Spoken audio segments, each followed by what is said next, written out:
Woo, we're back. Happy Wednesday, everybody. Happy Wednesday. Listen, we got a lot to talk about. I just gave you a 30-minute countdown.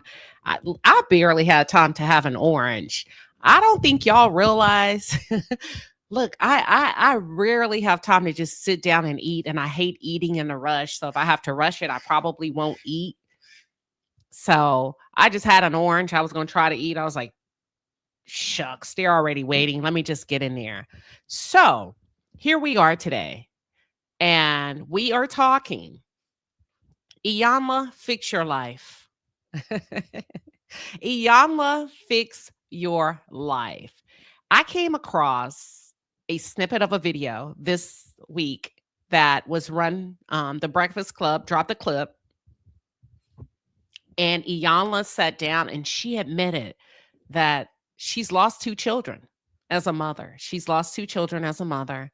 And in that video, she said something that had me, I just completely clutched my pearls. I clutched my pearls. If you're not familiar with Iyanla, when people think of Iyanla Van Zandt, they think of healing, they think of wisdom, they think of matriarchy, they think of accountability, they think of a mother womb, they think of closing the loop, breaking generational curses, disrupting toxic patterns and patterns. But y'all, she said she chose not to go to her daughter's funeral. I didn't know what to say because a part of me was like, oh my God, it's not for you. But then I was like, but she's saying it out loud.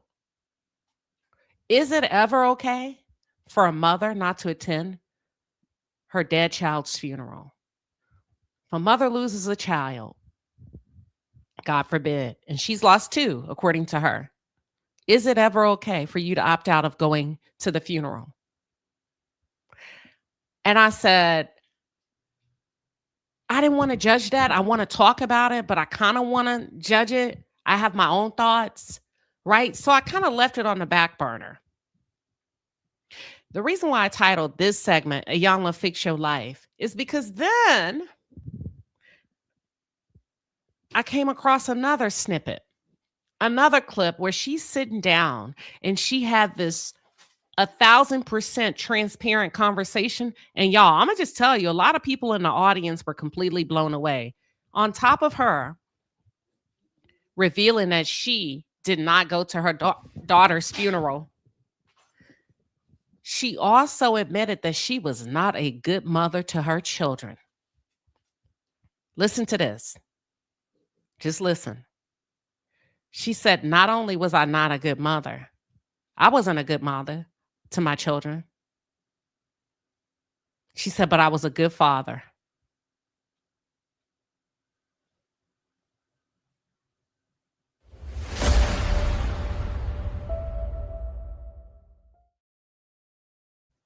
Now, that's when I said, okay, now, that's enough.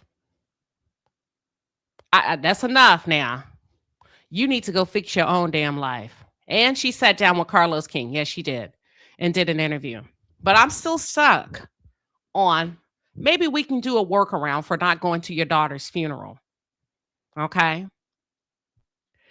Then and we try not to be too, women get a lot of flexibility. Women get a lot of cushion that men don't get. Let's keep it real. Women get a lot of cushion, number one, for just being a woman.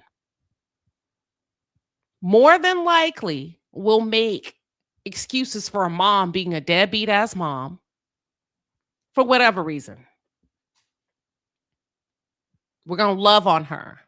We're going to show her some grace. She's been through some stuff. That's still your mother. She's trying. She's doing the best she can. But let a man skip out on his child's funeral and not want to be a pallbearer, right? Because there's a level of expectation for a man to carry his child to glory. You're going to lead as the father when you got to lift that casket up and place your child softly in the ground, even if your child is an adult child, and see them home to glory. If a man opted out of his child, an adult child or not, and opted out of carrying the casket, a lot of you will flip your wigs. You would flip your wigs. You would say there is absolutely no excuse for him to refuse to carry his daughter's casket, because we would expect not only does he attend the funeral, but he's going to be a pallbearer. There is absolutely no excuse, right, for him to forsake his child like that. That's why I started off with her in a very soft tone. Reverse psychology. Is it ever okay for a parent to skip the funeral of a child that they created? Is it ever okay? And do you think we make more excuses and give women a little bit more freedom to move softly about the cabin? So even that, I was like, and I was like, I got to look at this thing on both sides, right? And I'm trying to understand. And then the reason she gave, we're going to play the reason. She gave the reason why. And she laughed after she gave her reason. And it could have been a nervous laughter. I didn't like it.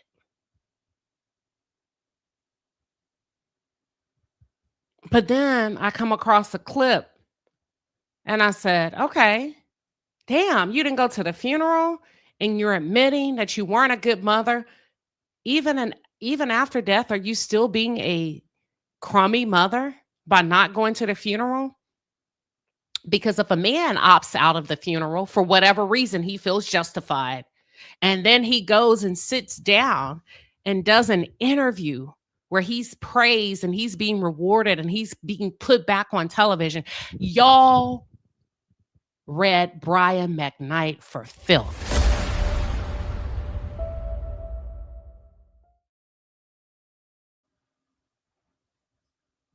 Because he too opted out of the funeral.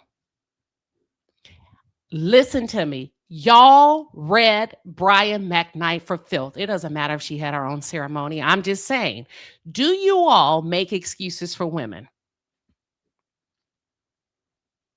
and crucify men? Because Brian, y'all said he's canceled. His son died of cancer. I think it was his youngest son. And y'all said he's a deadbeat. He's horrible.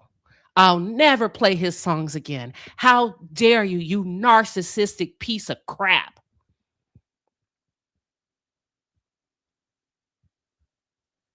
Cindy said it's not the same thing. Does the child know that? Because she said she was a horrible mother too. Just like Brian McKnight was a horrible father too. I'm just asking. Let's get into it. We're going to start with I got to put it out there. I have to put it out there raw and rugged. Because if I don't, I got to give you all I got on this. Because if I don't and I pretty it up, see, I stopped the interview. I got the first 20 seconds and then I stop it because I like to hear it when you hear it. I like to feel it when you feel it. And I said, let me stop it right here so we can all listen together and I don't have a head start on my thoughts and we can all respond and react in real time. Are y'all ready? Here we go.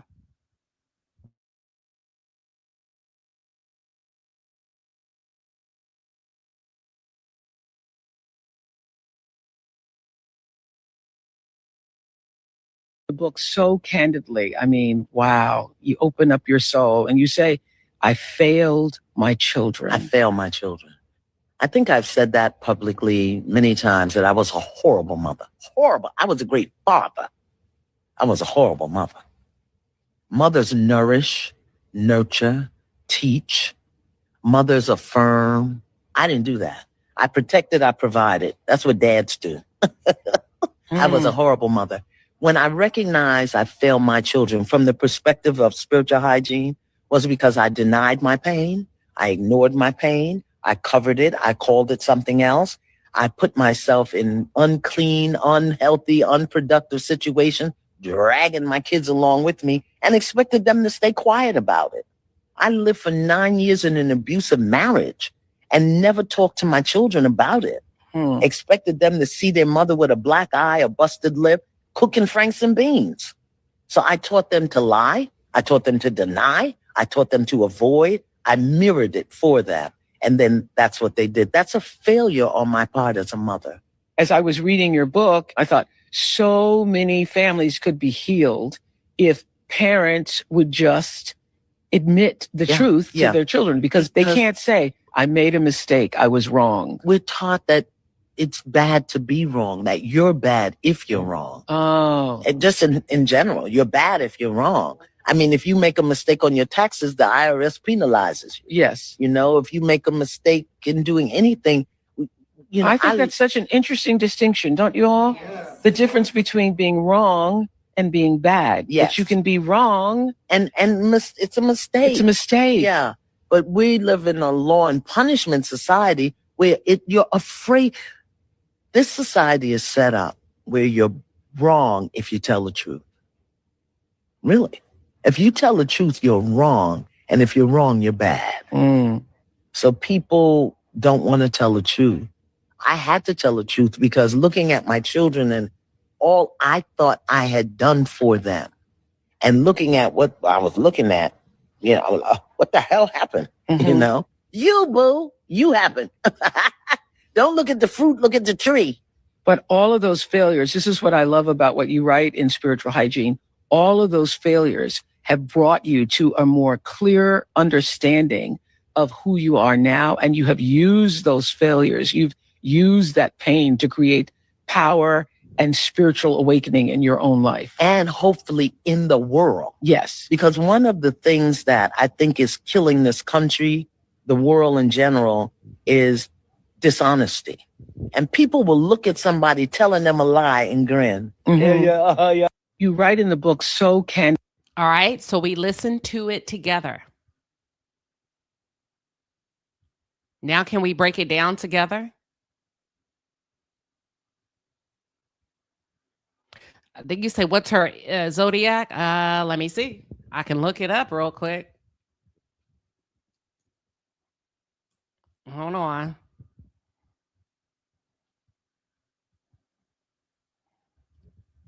Give me 1 second. It looks like she may be. Hold on. Oh, Lordy. Somebody has to look it up for me. I can't. I'm sorry. I thought I would be able to. But I think I'm going to go down. September 13th. I think a Virgo, maybe? I could be wrong. Somebody has to look it up. Oh, somebody said a Virgo. Okay, let's break it down. We're going to play it again. We're going to break this part down about her being a horrible mother. The lady said she refused to nourish them as a woman. She didn't give them affection. Y'all, that can cause sudden infant death syndrome, SIDS. Imagine what that does to a baby. Now, then you transfer that into a child that needs nurturing, affection, and all of this as they're growing up, right? So she comes to this revelation that she was a horrible mother, but a great father. Okay, excuse me, Iyanla, because you're the same woman that get in other women's faces about would they lower their standards to date a bus driver. I'm a huge advocate. I'm a huge fan of Iyanla Vanzant. Let me say that.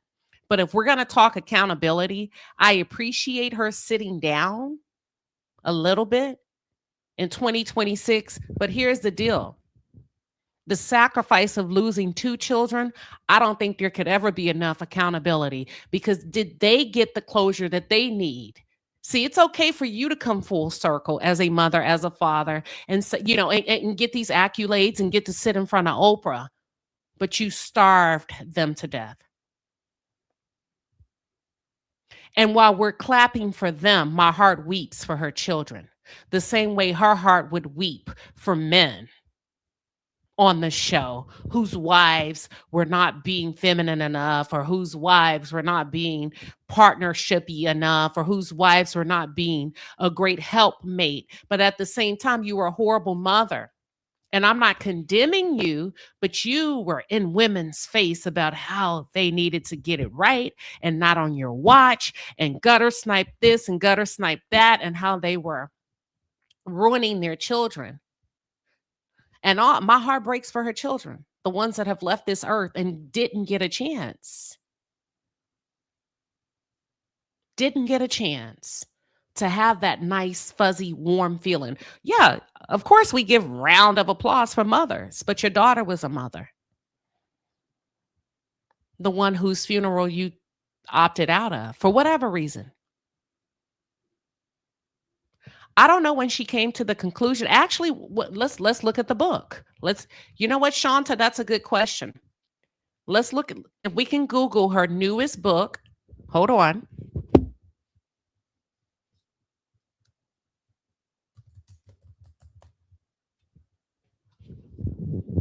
Her newest book is titled Spiritual Hygiene. Let's see.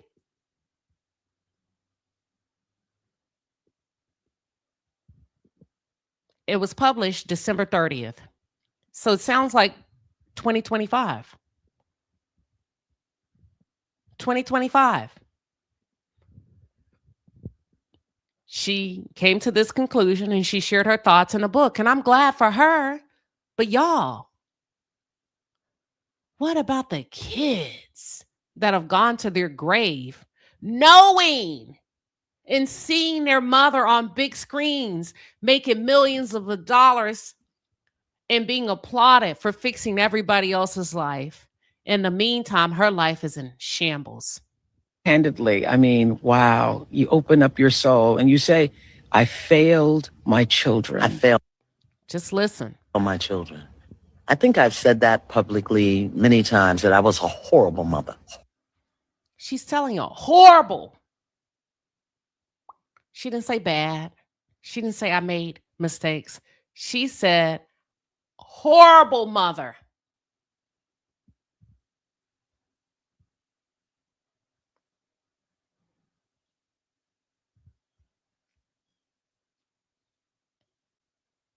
And I get it. I'm pausing on purpose. I get that she's confessed this before. But do you not know the impact of you being a horrible, even for those of you that are tuned in, take mother off the table, take father off the table. You being a horrible friend has an impact on the person that's a recipient of your horrible behavior.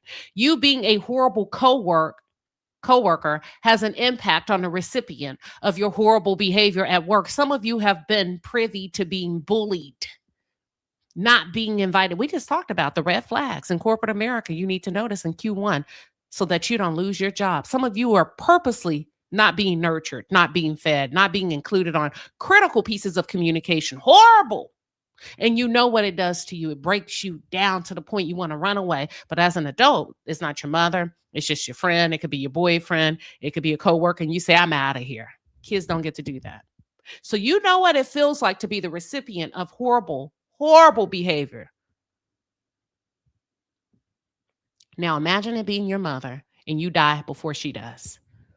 And you never get the closure that you think you need as an adult, as a woman, as a child, even as an adult man, an adult woman. And I get, and I'm happy and all of that. Yay for her. But my heart breaks for the other people on the opposite end of that stick. Let's continue. Horrible. I was a great father. I was a horrible mother. You were not a great father. You cannot ever be a great father because you are a woman.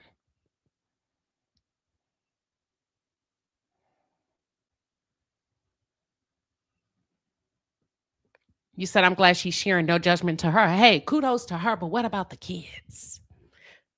That's all I'm saying. We tend to put women so high on a pedestal, especially within a particular community. It's no judgment to her. So, and that's fine. I'm glad we have hearts of gold. And I get you, Sandra. But my heart still breaks for the kids that didn't get what they needed.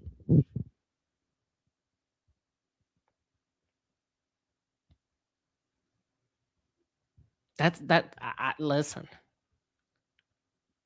I don't think so. When your mom doesn't go to your funeral, that doesn't sound like closure. I mean, I could be wrong. What would keep you from going to your own daughter's funeral? These are just questions. Let's continue. Mother. Mothers nourish, nurture, teach. Mothers affirm. I didn't do that. She didn't nurture. She didn't nourish. She didn't teach. She didn't affirm. Y'all, she starved her kids to death. She didn't affirm who they were as individuals, the goodness, the positive attributes. She didn't nurture their natural skills. She didn't nurture their beauty, their handsomeness. She didn't teach them. She didn't affirm them. She ignored them. She let them starve to death, according to her. Horrible mother. But I put food on the table. That's it.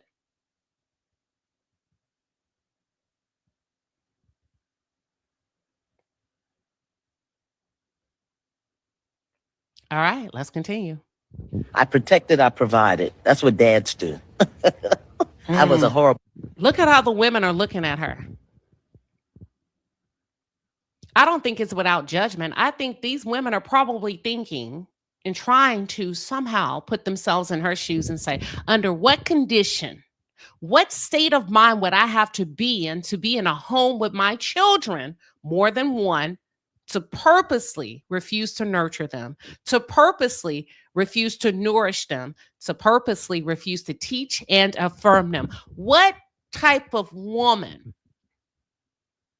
what type of personality, what type of individual would I have to be to continue to birth children? And Iyanla talks about the importance of a womb, a healthy womb. Iyanla talks, she gets all up in women's faces about what you allow your children to marinate in.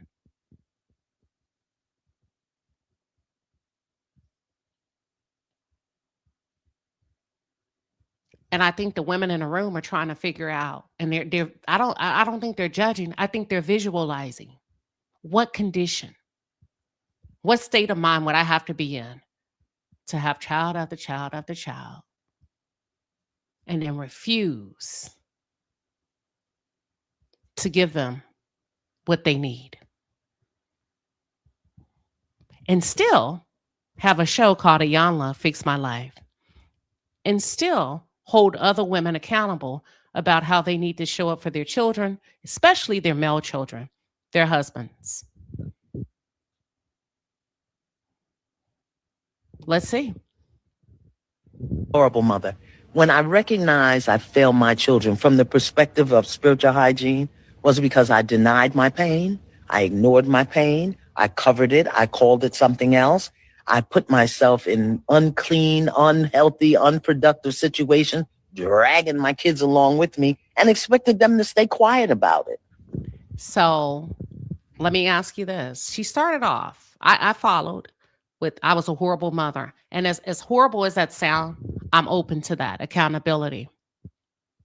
I think for me, my question is when she starts to talk about her pain, her, do we get lost there? Is she recentering herself to be the shero in this situation? And are we losing sight of the children and their pain?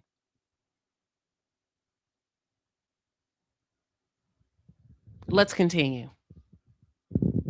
I lived for 9 years in an abusive marriage and never talked to my children about it. Expected them to see their mother with a black eye, a busted lip, cooking franks and beans.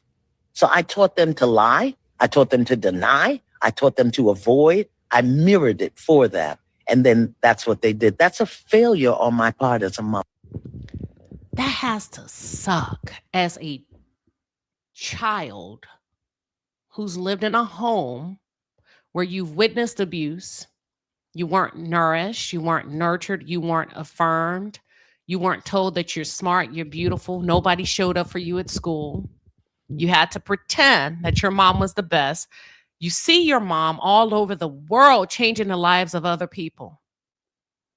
And yet you're still starving. You're being starved to death. Because now she's too busy, right? And the world has rewarded her for a deficit that she's caused in your life. I'm just saying that has to be hard. I got to focus on both sides. That has to be hard. And because she's a Iyanla Van Zant, people know her story. And because you are just a recipient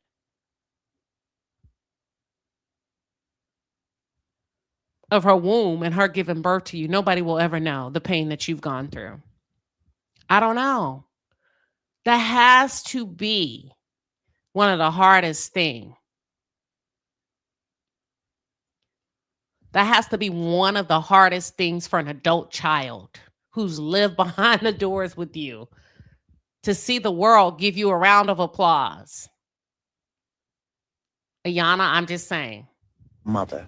As I was reading your book, I thought so many families could be healed if parents would just admit the truth to their children, because they can't say, I made a mistake, I was wrong. We're taught that it's bad to be wrong, that you're bad if you're wrong. Oh. And just in general, you're bad if you're wrong. I mean, if you make a mistake on your taxes, the IRS penalizes you. Yes. You know, if you make a mistake in doing anything, you know, I think that's such an interesting distinction, don't you all? Yes. The difference between being wrong and being bad. Yes. That you can be wrong. And it's a mistake. It's a mistake. Yeah. But we live in a law and punishment society where you're afraid. This society is set up where you're wrong if you tell the truth. It can be. It can be. But I'm a push back a little bit, being that it's coming from you, because you, and I like Iyanla Van Zant. I like the wisdom that she bestows upon others. You can't take that away from her, right? So I have to give her her flowers. But when you operate, you're operating at a level where you can't reach down and blame the world for punishing you for not telling the truth. You're above that, which is why you have been graced with the seat as a teacher, as a healer, as a minister. So you can't reach for the fruit that regular people like myself can reach for.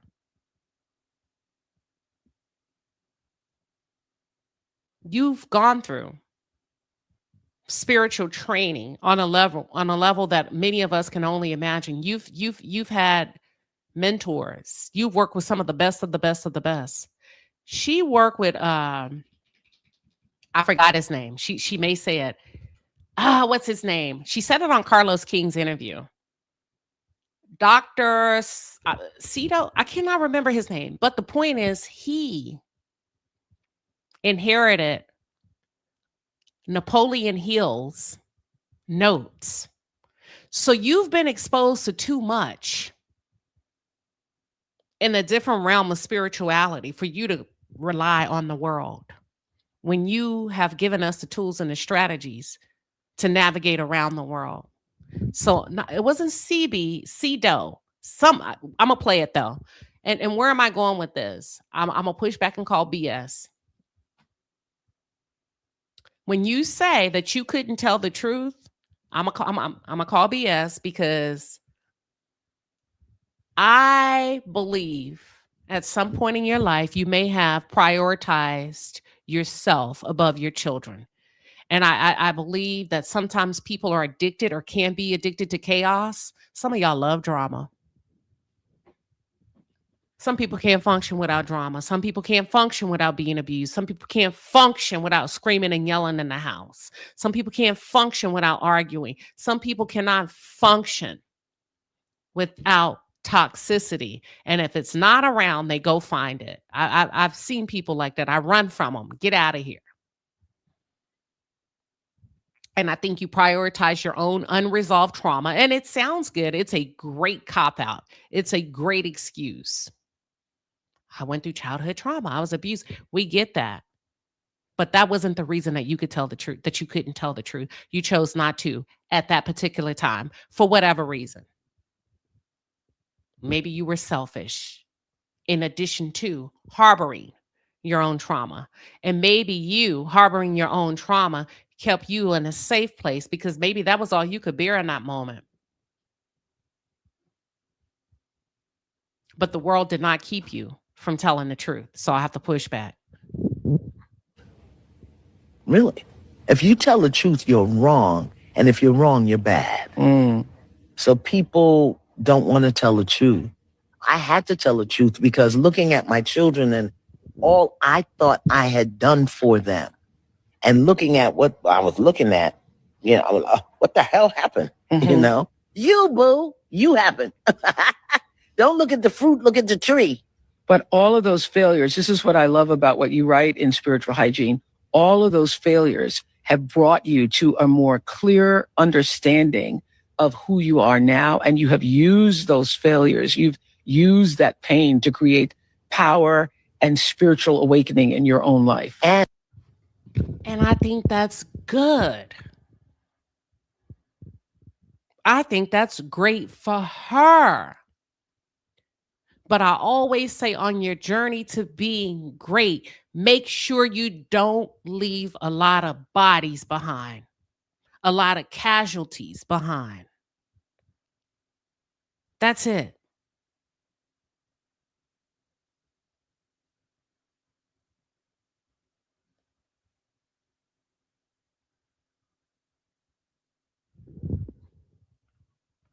And hopefully in the world. Yes. Because one of the things that I think is killing this country, the world in general, is dishonesty.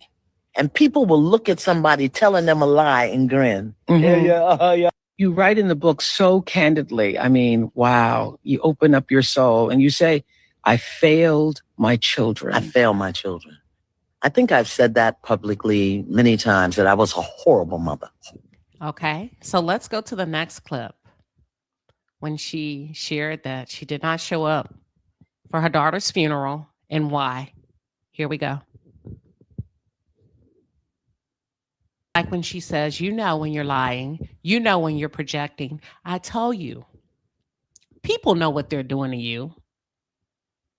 And if you sit back and let them, you are allowing them, you are enabling them to lie. Even if it's not an outright lie where they're lying about, hey, did you eat ice cream last night? No, yes. When you allow somebody to do or to introduce psychological warfare on you, being deceptive, projecting, and you don't call a thing or cut it off and or address it, you are entertaining the lie and smiling and pretending that everything's okay. So I like that she called that out. Don't reward that type of behavior. That's what she's saying. Let me take it back. Truth about what you were doing in this moment. You know what you're doing.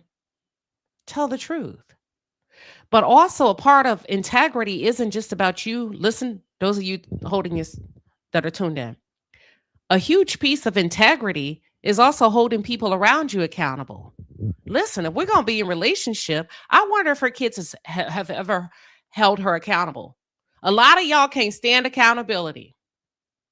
Grown bodies, mature bodies in the physical, but the spiritual is trash. Because she said, it starts with you. You already know what you're doing in this situation. Let's continue. Difference between protecting our...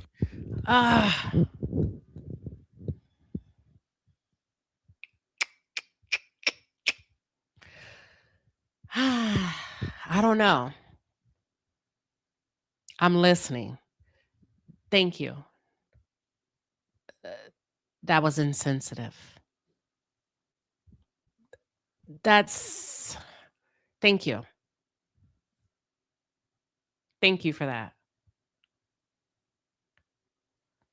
Let's listen again very carefully. Because I feel like Charlemagne threw her a Hail Mary. And I understand, listen. Oh, what's the difference between telling the truth and oversharing? Let's listen one more time. I want to make sure let's just listen one more time. It's a public interview, so we are going to recap it. We are going to review it. All right, what are your thoughts?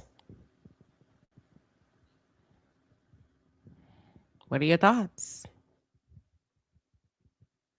Cold-blooded. Y'all are saying vicious. Stacy said, I understand I did that with my father. Is that the same as doing it with your child?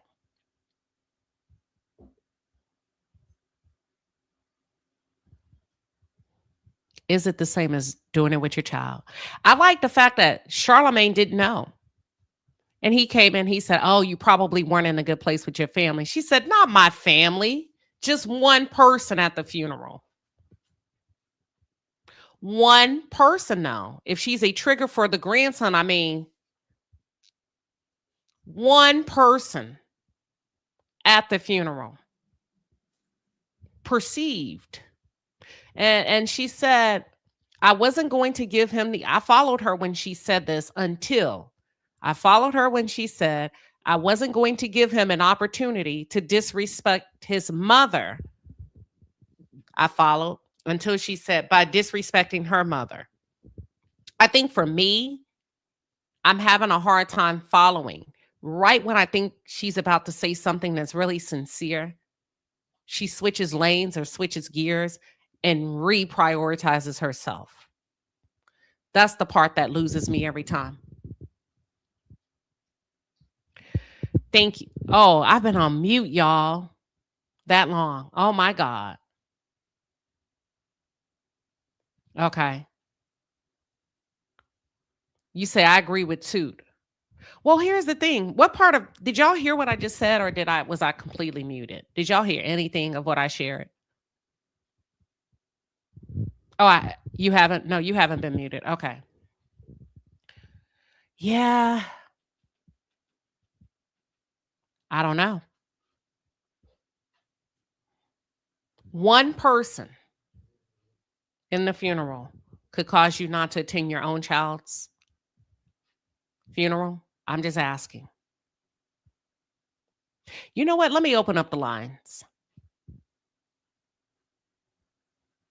Real thoughts. Now, look, I can't let y'all go on and on and on and on. I'll try to give you 45 seconds to 60 seconds.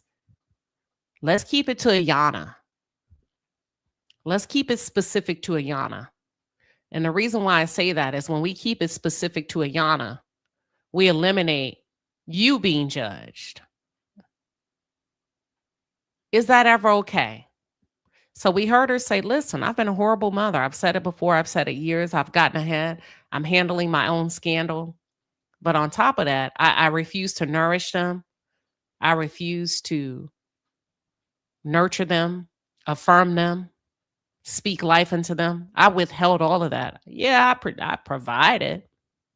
I got them food and clothes and all of that. But all that other stuff, get somebody else to do it. And then y'all are saying, hell, Mary, give her grace.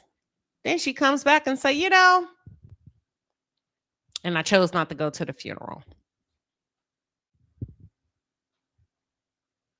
All right, now I can give you one. Come on, Iyanla. Fix your life. Cindy Lou, welcome. What are your thoughts? Hi, Queen. Hi, chat. I'm talking from, and I heard you say keep it on Ayana because you don't want to be judged, because the caller doesn't want to be judged. I'm gonna say it right now. Only God Well, can I judge. want to keep it because listen, once you I share, don't, they will respond. But go ahead. and Let's that's try to keep fine. it. Okay, go. Let's try to keep it to Ayana. I Therefore, we're understand. staying on subject. Go ahead. I understand what Ayana is saying, and I agree with her. In order for you to sit on anybody's stage and admit to how bad of a mother you were, before you talk to anybody else, you have to make it right with who you wronged, right? And it's a lot of judging going on about her, and people really don't know what conversations she's had with her children in the background. And she doesn't have to share everything that she has said to her children, right? My husband is friends with her son. They grew up in the same building. He knew her daughter. One of her interviews, she was in front of the building where she lived at. Now, a lot of people don't like her truth because a lie sounds so much better. So they'll take up the lie or they'll want her to lie, but she's being judged for telling the truth of how not of a good mother she was. And a lot of women can relate to that. When you a single mother and you're raising multiple kids, you got stuff you got to do. So you don't understand what's missing at that time. And it's a very humbling experience to sit down and understand what it is you have done to your kids, how you showed up as a mother in or a father or aunt or anything else, and let them know you are sorry. So all the her daughter was this, you don't really know. She could have had a conversation with her daughter or her other child, her other son that passed. She very well could have had a conversation with them to let them know what it was she failed at. And Got it. until you, not you specifically, I'm saying in general, until Got you you. have to do that, you really can't talk on that because that's literally what you have to do as a woman and as a mother. Got it. Thank you, Cindy Lou. You're welcome. Oh, yeah, that was Cindy Lou. She's going to drop down. Let's go to the next caller. Gina Gregg, welcome. What are your thoughts? Hi, everyone. Um, this is personal, but I'm going to keep it on this lady. I love her, Thank you. watched her show over the years, but I feel like whatever the relationship she had with her daughter while she was living, that's what's important to me because funerals are they performative. Now, like she said, she went before the day before. And I know funerals are for the living. They are to celebrate the life of her daughter. But I feel like if she did not feel comfortable going to the funeral, that would have been me. I went to my, let me put it back to me personally. My stepmother did not get along. She burnt me. She did a lot of evil things to me. But I showed up and I kept it to myself until I got a little older. Then I told my dad, but I went. I did not want to be there, but the lady was gone. She was gone. But in this incident with Miss Van Sant, I agree with her, and I'm not. I agree. Don't go. I don't think they had a great relationship. So why do this in death if you didn't do it in life? And that's just my opinion. All right. And thank you. You're welcome. Thank you for coming up. Thank you for that. She said, listen, Lynn B, before I go to the next person, the next caller, Lynn B said, this is why people are reluctant to be vulnerable. The judgment can be harsh from people who don't know you. Well, no, no, no, no, no. Iyanla is a world teacher. You are an everyday person.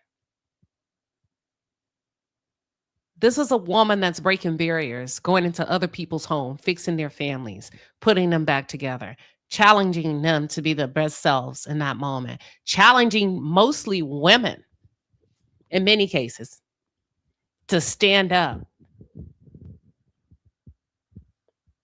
in areas that they're failing. So I don't disagree with you.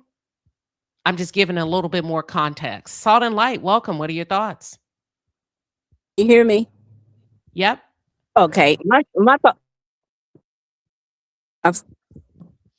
You're going in and out. Okay. No, you're good. Go ahead. Let's let's do a mic check. Yeah, because I stepped out on my break Go ahead. You outside. good. Go ahead. Go Okay. ahead. Yeah, I wanted to say that I agree with her. I do want to bring out the point because I'm a watcher of her. She said she did her work. So we don't know if her work was done prior to her daughter's passing, where things were put into place with her daughter and her son. And I also feel that with her having the background and the ability to observe and evaluate people, she may have known that grandson would have showed out and ruined the whole service for everyone. So I think that she made the right decision not to go, in my personal opinion, because if she would have went and she said that he was apt to do anything, he may have cut the straight monkey and just ruined the honoring of her daughter. And like she said, she came the day prior. So that's what I think Okay. about it. Well, let me ask you this quick before I go Hmm. to the next caller. Her daughter, but his mother. So let's be Right, very clear. right. What would And make that's your son show? Hold on. What would make your son act a fool behind you? it depends because it depends on who the child is. Because No, you but have what just comes to mind without over? Do you have a son? in heaven, but none alive. Okay. What would make your son act a fool behind you It depends on the against child, in his my personal grandmother? opinion. Against his grandmother. I mean, that's a big guess on our end. I mean, it could be him. You don't I know. mean, I could. That's In it's my pretty opinion, simple for me. he could It's have mental illness. He could be on drugs. no. I I mean, would I really probably. don't know, I'm not to gonna be go honest. there because she didn't say that. For me, and I'm not saying she's right or she's wrong. If we just use common sense without, we got to be open to have honest conversations. Yeah. What would make a boy act a fool? Thank you, Nikki. Well, The I mean, treatment of his mother. What his mother. That's it. yeah, I'm not. that's a Hold on. Let possibility. me go. Let me go. Let me go. Now you can go after me. Hold on. The treatment of his mother, y'all. Let's just be honest. It doesn't justify it. It doesn't give him a stamp of approval to do that. She perceived that he would act a fool. We don't know because she didn't give him the Right. opportunity. But if we're just thinking and just talking with common sense, what would make a boy act a fool behind his mama is if he felt like you didn't treat her right. That's it. I mean, Based to be Go honest, ahead. I respectfully disagree. And the reason I say that is because we're making a big assumption that he's No, she well. said We she was don't a know. horrible mother. Right. She did say that, but she also said she did her work, and she didn't say in what stage of her life she was a horrible mother. So I mean, I just I don't know because I have people in my family that act the fool for reasons that have nothing to do with the other person. So I mean, I don't know. Okay, I got it. That's fair. Thank you for coming up. Oh, you're welcome. Okay, all right. Let's go to the next caller. I think we have a super chat. Hyra, Beauty, thank you for the 10 piece and a pepper. And listen, if you're at work and you for sure want to get in on this conversation, or if you just can't call in for whatever reason, use the super chat feature. I got you. I will make sure I answer your questions, address your comment, and give it a little bit of meat and potatoes. Hyra Beauty, thank you for the 10 piece. You said, Lord, have mercy. Some people don't deserve to be parents. Iyanla will face God on Judgment Day. All I'm gonna say for her sin, all I'm gonna say for her sins, God won't give her mercy for what she did to her kids. Woo! Listen, I didn't say it. Hyra Beauty is sharing her thoughts with her super chat. Lily, what are your thoughts? Welcome, Lily. Lily, you are on mute. Hi, Hit your mic. Queen. I There am you here. go. Thank you. Welcome. My thoughts are these days and times, you really don't know why children or grandkids are unhinged. And for her not to attend her own daughter's funeral, maybe she truly felt threatened by her grandson. And she didn't want to go to the funeral and have a big fiasco and have him possibly try to attack her or make a big, you know, negative fuss at the funeral. And I don't think that means she loves her daughter any less. She stated she went the day before, said her goodbyes to her, gave her grace. Um, and so I don't blame her and I don't judge her for that. I am a single mother. I have boys and I have seen boys be unhinged and get disrespectful, you know, in places that they shouldn't. So All right, Lily, you went out. It sounds like you were wrapping up, but let's do a mic check. Yeah. All right. So thank you, Lily. I think her mic went out, but she's saying, listen, I don't judge her. We don't know why Iyanla felt like that boy would act up. Thank you, Lily. Yeah, her audio went out. Now, let's see if there's any more super chats that I need to prioritize.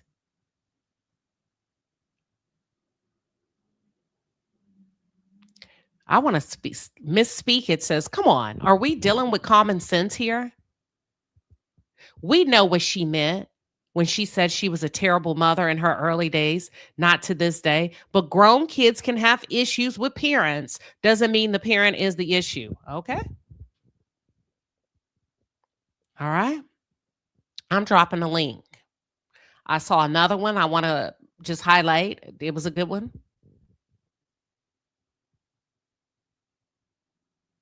Hold on. Oh, Queen Liz says Black Diamond Rose is just a discussion. Let me go up here and see what y'all are talking about. Black Diamond Rose says, come on, I'm confused. What are we doing right now, Queen?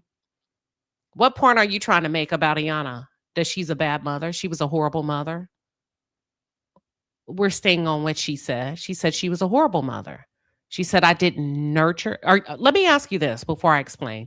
Did you just come into the chat? Are you just entering the conversation? Did you hear what she said?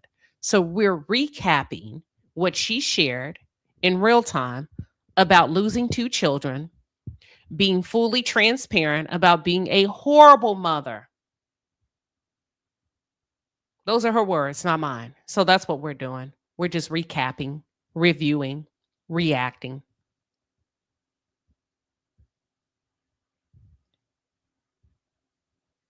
Is it ever okay? Lynn says, I don't think she's trying to villainize her grandson. We got another caller. Give me 1 second. We're going to continue this conversation. Welcome, Julie Lind. You have the floor, my friend. Hi, Queen.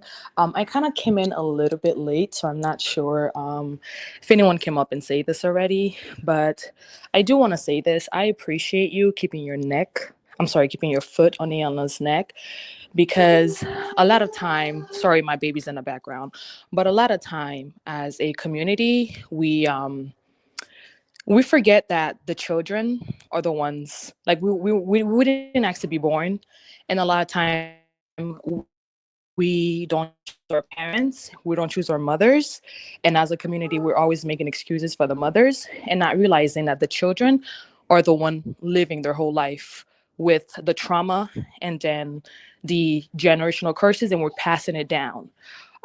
So I really, really, really, really appreciate you horning onto that, and literally you're not even you're just making that a point, so I 100% get it and appreciate that. Secondly, give me one. Secondly, when it comes to Iyanla, here's what I will say. For a woman of her age, I do appreciate her actually publicly taking responsibility, because we don't see that in our community either. Mind you, her children are dead. There's nothing that can be done. What's done is done. But as an elder, she's actually taking responsibility, because some of us as mothers that are alive that refuse to take responsibility. So I do appreciate that. That could be healing for her kids if her kids were alive.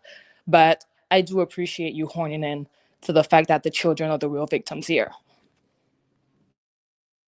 Absolutely. Thank you. And I do it all the time. People didn't like it when I did it with Basketball Wives. People had a fit when I said Jackie was wrong as a mother. You remember that? Yeah, absolutely. It's because as a community, we don't take responsibility. Like we just don't. As us as Black people, we just don't take responsibilities, because the mothers, because I mean, they do birth us, we do incubate in them, and they're, like you say, they're matriarchs. But the only way we can do better is by admitting our wrongs, and sometimes, as women, we underestimate how much healing we can do to our kids if we just admit our wrongs while they're alive and do what you have to do to just, make things right. So Yeah, it's crazy because I look, thank you. And I don't feel like you're disagreeing. I mean, that you're agreeing with me. I feel like you heard me when we say, hold on. I know we love our mothers, but the children are the future. And if you do a crappy job of raising them, and I'm glad that you've, at this age, you are sitting down having these conversations about yourself in your own house, that doesn't take away the negative impact of how they show up in the world. That doesn't take away the hurt and the pain. And oftentimes we turn a blind eye to the hurt and the pain that you put your kids through. We barely have mental health programs for teens, right? We solution for adults and what they go through. But if we can address it while they're teenagers or young adults, we don't have to go as far. Somebody doesn't have to marry your messed up daughter, marry your messed up son, have these messed up grandkids that they're pushing out in the world, learning so hard in households where people are fighting, fussing, and cussing, implementing narcissistic traits, silent treatments, discarding, and all of that. If y'all would start honoring these kids and looking at these kids and looking at each other and say, hold on, what the hell are we doing? We're not about to have it. It could be as small as not having this conversation today, right now, in front of them. But you don't do that. And we're very selfish as adults. We're very selfish as human beings. A lot of times you will prioritize yourself. You will prioritize your mood. You will prioritize your well being. You do it instinctively. But it takes a good somebody to say, hold on, damn, that shit hurts. But I'm not going to do that. I'm going to have to take that one. I'm going to have to eat that today. Now, we're quick to say, I'll lay my life on the line for my kid, but you can't take a freaking slap to show her that you are the end all and be all. Like, I would have knocked my daughter out, not me. Now, she may have gotten a silent treatment. That may have been the end of the road. But nah, I'm not going to lower myself because I want you to know I am the matriarch. I may have taken that slap. And that's why I said Jackie was wrong as hell for wanting to fight her daughter on camera. At that moment, you lose the title of the mother womb because you become just like her, in my opinion. Iyanla messed up, and I'm glad that, but I don't know what that's like for her kids. That's all I'm saying. May And I we'd say like, one last thing? yeah, go ahead. Because, a lot of what I hear a lot is once, that troubled child, teenager grew up to be an adult, and the parents always say, well, they're grown now. It's not my responsibility. They're grown. What we keep forgetting as a community is that troubled children, troubled adult, like teenagers, grow up to be fucked up adults. So our responsibility doesn't end because they're grown now. So that's all I have to say. All right, that's fair. Thank you, Julie. I appreciate it. Anitra J, come back up. It's your turn. I want to read this comment.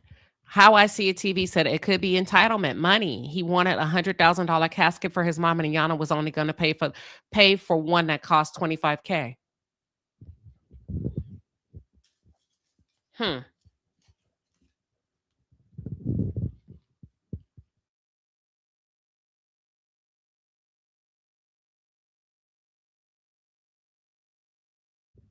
Did she go into detail about that? Can you send me the link? I would love to play it.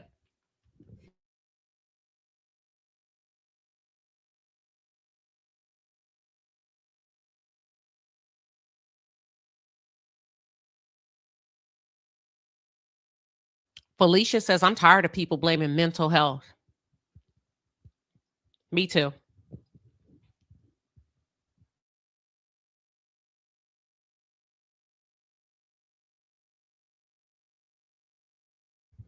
Dawn D says she's playing victim. So we can villainize her grandson. It does hurt any natural person to know their mother whom they love was hurt by a Rhonda. Iyanla. I'm just reading random comments. Is there anybody else that would like to get in on the conversation? Whew. This is a tough one.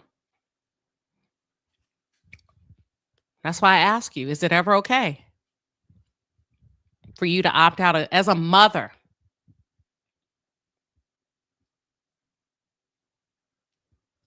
The one and only said, listen, let's just tell the truth. Mothers can do whatever they want. It's always been that way.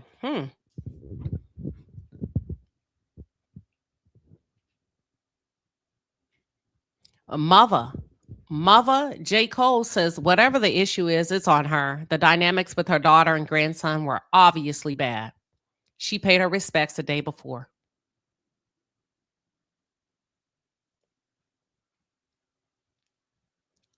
Oh, good point.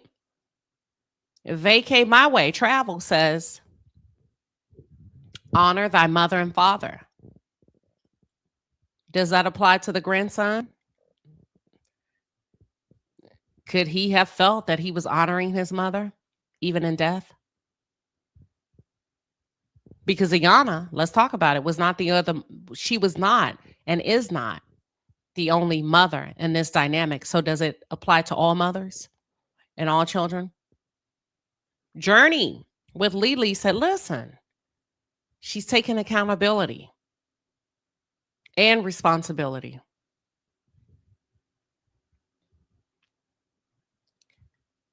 Hold on, I want to read another one. Naki says, Iyanla was raised in a traumatic environment.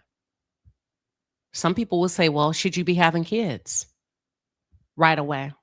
If you're that deeply wounded, should you hold off on having sex so that you're absolutely sure that you're healed before having kids? I don't know. Is trauma an excuse to be a sucky parent? Or once you have kids, do you put all of what takes place? What do we prioritize, the trauma or the children? Let me drop the link. Maybe somebody can give us more insight. Let's focus on that part.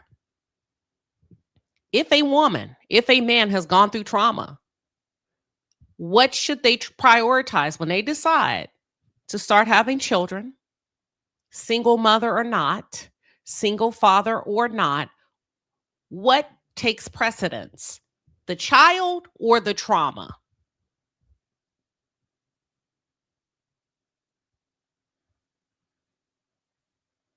I'm just asking. If anybody want to get in on that, we dropped the link. It's pinned to the top of the chat. Lynn, that's a good question. Do people always know they're unhealed when they have children? Do they? That's a good question. Anybody want to tackle that?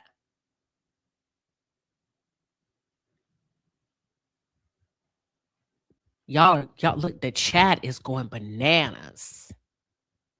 Don D in the Bible also says, don't irritate children. Ephesians 6:4. Whew, this is a good one today. I knew this was going to be a tough one. And maybe it's something you can talk about tonight. You know, at happy hour with your family. Nate, what are your thoughts? Welcome. Hi, can you hear me, Queen? Yep, I can hear you. You sound great. Hi, Queen. Hi, Palace. Okay, Iyanla was, first of all, she got pregnant when she was a teenager, okay? That was her first pregnancy. I think that was her eldest son.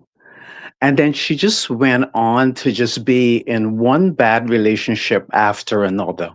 As she said, you know, she was in an abusive marriage for 9 years.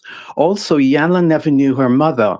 Okay, she was brought up with her stepmother, who she thought was her mother, right? Because nobody told her anything about her mother. And it's not until years later she found out that her stepmother was her mother. According to her and the books I've read on her, she's really had a very traumatic life, and she keeps owning it.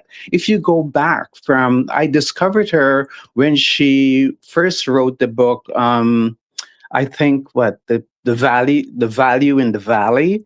Yeah. And it's just really tough. And I really respect, I follow her. I really like her. And I've learned a lot from her. And I hear where you're coming from. But I think we need to offer her grace. And I hear you about the children. But when she had her first child, I mean, she was a child. And I think, if I'm not mistaken, she was born in the back of a cab. Iyanla. So there's just a lot with this woman's life. So I think for her now, at her age, owning stuff, and she's been doing this forever, she wrote her books. One of the most powerful books I think I read from her is after her other daughter died of cancer, Peace from Broken Pieces. So, I just think we need to offer her grace. I hear you on both sides about Mhm. the kid and about mothers, but there's no book. There's no book telling us how to be good mothers, right? We go from instincts or from her own upbringing or whatever the case may be, you Mhm. know? But I think that's where it's at.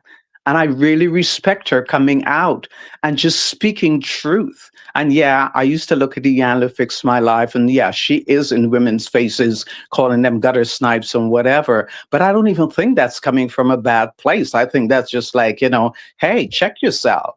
Look at who you are before you start pointing fingers. Let me say this. I want to clarify. Well, I don't want Okay. to clarify. I just want to put it out there. I Okay. don't think it needs clarification. I've learned so much. I've read probably about 5, 6, 7 books of hers. Huge Okay. supporter. And I think I came into her books when I was probably 19 years of age. I've been reading for a long time. In the Hmm. meantime, The Value in the Valley, One Day My Yep. Soul just opened up. You remember that? All of those. Yes. Yes, all of that. Very, very insightful. So I'm very familiar with her history. I just didn't want to say a lot. How much I Oh, knew. okay. I Sorry. like. Sorry. Oh, I love to play devil's advocate up here I know. because outside of her being a woman of wisdom, listen, we're talking 1999, 1998. Maybe I think her first book was published either between 1995 and 1997. Am I correct? Uh, Okay. It's not until what, 2025 we really get the full version of her. And there may be more that we're going to learn. So we didn't know then what we know now. sure. And I think in order to be fair, for me, what I visualize is I try to see the bigger picture. I get the part of her, still like her, still support her, would still pay. I went to see her speak on Oprah's The Life You Want tour. Paid a lot of money. Um, Remember when they went to all those cities and they had that workshop? yeah. I've been to all of that. I just don't overly share because I like to set the tone for the conversation that it's an even playing field. Okay. But in spite of that, and in spite of me being a fan and a supporter, somebody has to hold the line for the kids that don't have a fan base, that don't have a large audience, and say, that's great. But at the end of the day, along the way of you becoming this great woman, this wisdom teacher, you broke your children's hearts. And they may not have gotten a chance that you're getting in real time to recover. That's all I'm saying. Copy that. Copy that. I hear you. Copy that. Yeah. I'm All glad right. you came up. I love your rhetoric and I love your voice. Oh, thank you. Thank you, Yeah. Quinn. Where are you calling in from? I live in Toronto, Canada. Oh, okay. We're going to have to come out there. Oh, I wish you would. I really Yeah. wish you would. But they'll come in the summertime, not in the winter. Come in the summertime. But it's really a beautiful city. Come check it out. All right. And you found us all the way from Canada. Yeah. I love it. Well, thank you for coming up and being a good sport. Thank you. Hi to Ty Liz. Bye. She said, hi, Toot. Hi, Linda. And say hi to Somali Queen. Somali's in Oh, Africa. hey, Somali Queen. Oh, I saw her birthday picture. She's gorgeous. Yes. All right, people. Ciao. Ciao. Thank you. Yeah. So we might have to go to Canada and hang out. All right. So is there anybody else? If not, we'll go ahead and wrap up the segment. It's been a really very good conversation, very strong conversation. I'm happy you all clicked the link. Okay. Salon Precise says, in Pieces from Broken Pieces, her oldest daughter read her for filth on her deathbed. Woo! Wow. Imagine that. Imagine that. Where's the children's fathers if they were multiple? I don't know.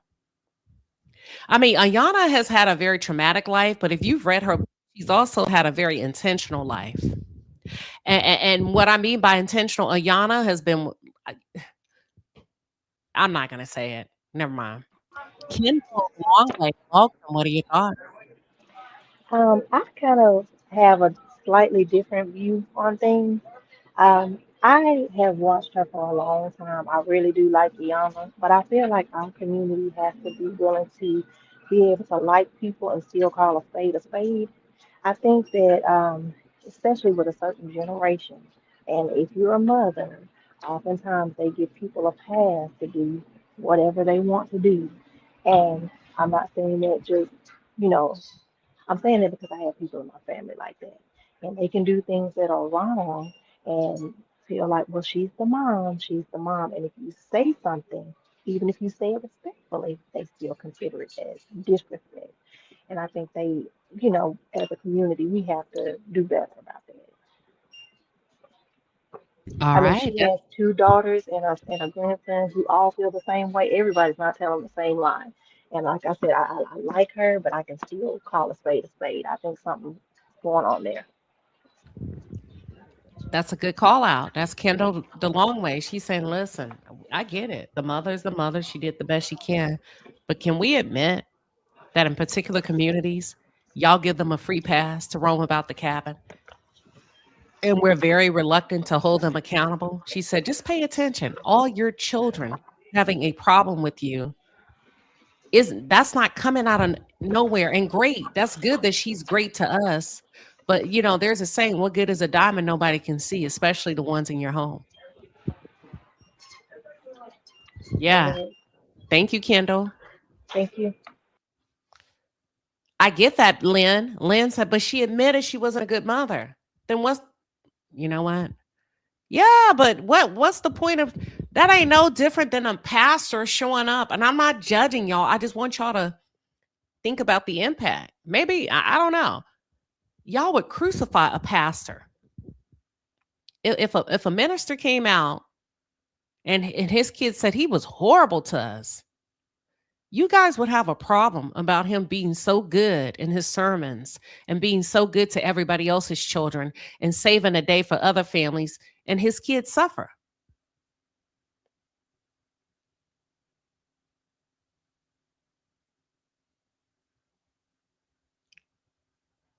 Mm.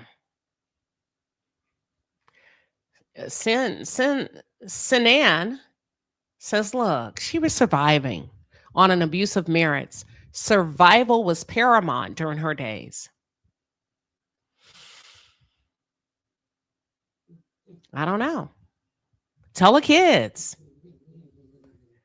Think about everything. Go back and read this chat. Everything that you've wrote. Imagine you not saying it to each other or saying it to me, but imagine you saying this to her children, and you're going to sit them down and they've just expressed all of their concerns, their hurt, their pain, their deficits around not being nurtured, nourished, affirmed, loved, coddled. And I'm going to read it. So they just told you this. Pretend we're in a room. I see you, Janelle. You got next. I'm going to read some of your comments as if I'm speaking to her children.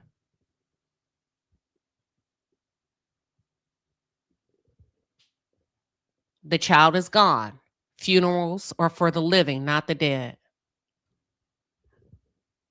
I'm speaking to her children.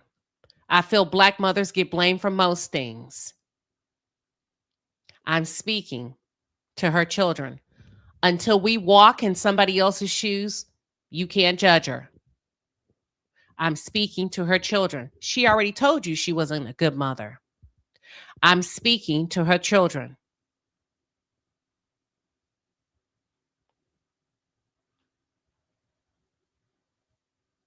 I just think you're making too much out of her not going to the funeral when she went the day before to be with her daughter. I'm speaking to her children. There's a lot of judgment here. I'm speaking to her children.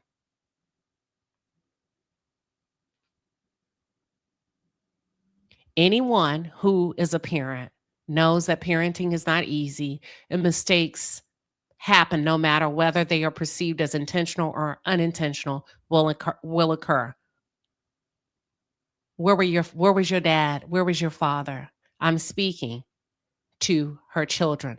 The Bible teaches how to be good parents and parent people, period. That's how I learned how to be a good mother. Would you say what you're saying in the chat to her children? That's all I'm asking. Welcome, Janelle.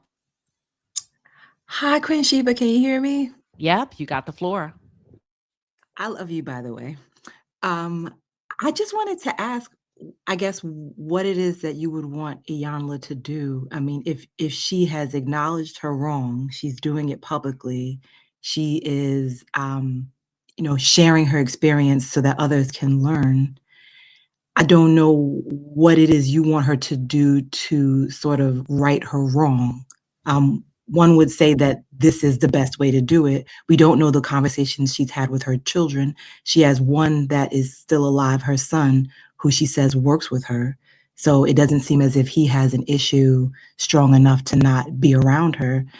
I guess I was curious just what you think would make the situation right. I think she's made it right for herself. I don't know if she's made it right for her family. And I put a question mark after that. Let me say it again. She's made it right for herself. But I don't know if she's made it right for her family. Her family is not just her children. Her family is an extension of her. Her grandkids. They're the cousins, that everybody that's attached to her. So what I think she's done what she's needed to do for herself as a one-woman show. But what would really be nice is if you kept that same energy. And I'm not saying she should or needs to do this, but hypothetically, since you ask, and I never thought about it, let us see you do the work with your family. That would be nice. Well, she stated that she's currently raising her great grandson, so it's her deceased daughter. I'm assuming it's the one that most recently passed. She's raising her deceased daughter's grandchild.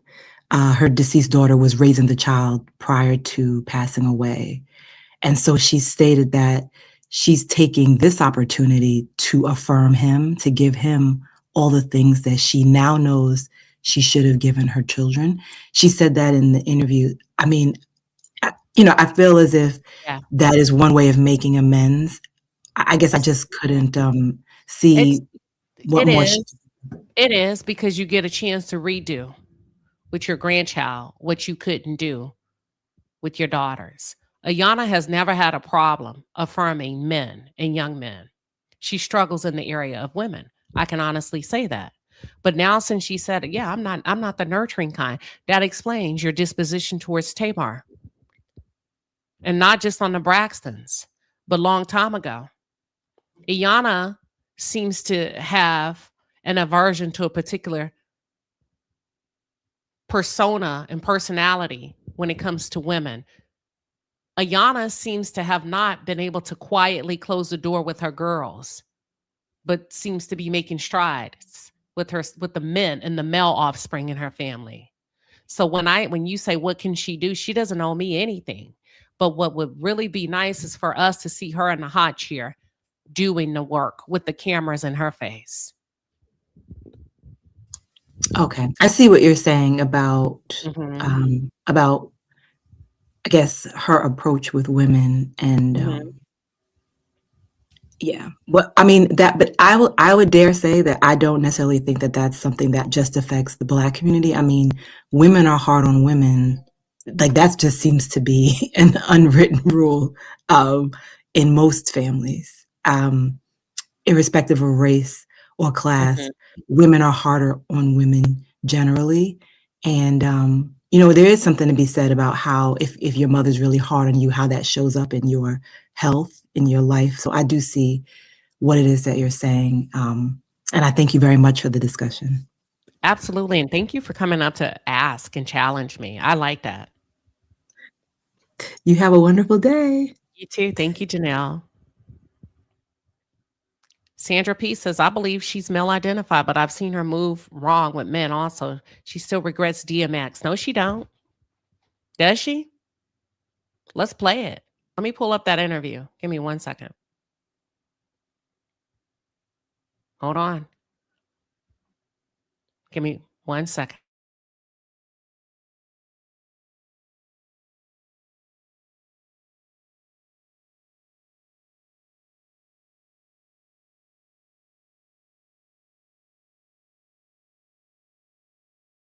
All right. So what I'm gonna do is I'm gonna recap, and I want to use her interview with Carlos King as a teaching moment and as a YouTube community where we just kind of pick out a few points of her growth and her evolutions, but also moments that she said she wished she can do differently. Let me key it up and get to some of the highlights of the video and see what we can come up with. If you want to see the full video, Carlos just dropped this yesterday, over 73,000 views. Go take a look. Hold on.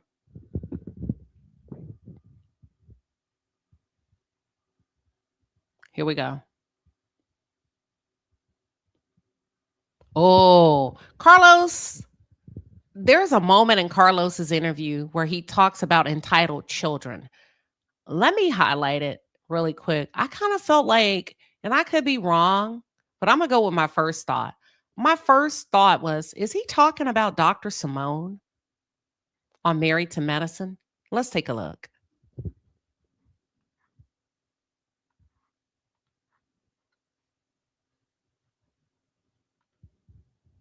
Now, you tell me, what's the distinction?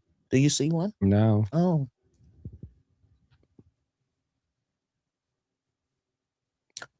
We're out of order. We're out of order. Pressing topics that I would love for you to share your wisdom when it comes to helping and fixing the lives of people as we celebrate the year 2026. Mm-hmm. One of the major things that's occurring right now that's a big topic of conversation is what happens when successful parents are raising entitled kids. Oh, who? I could be wrong, but immediately I thought, is he referring to Dr. Simone and Cecil? Because right now that's one of the hot topics. She's a doctor.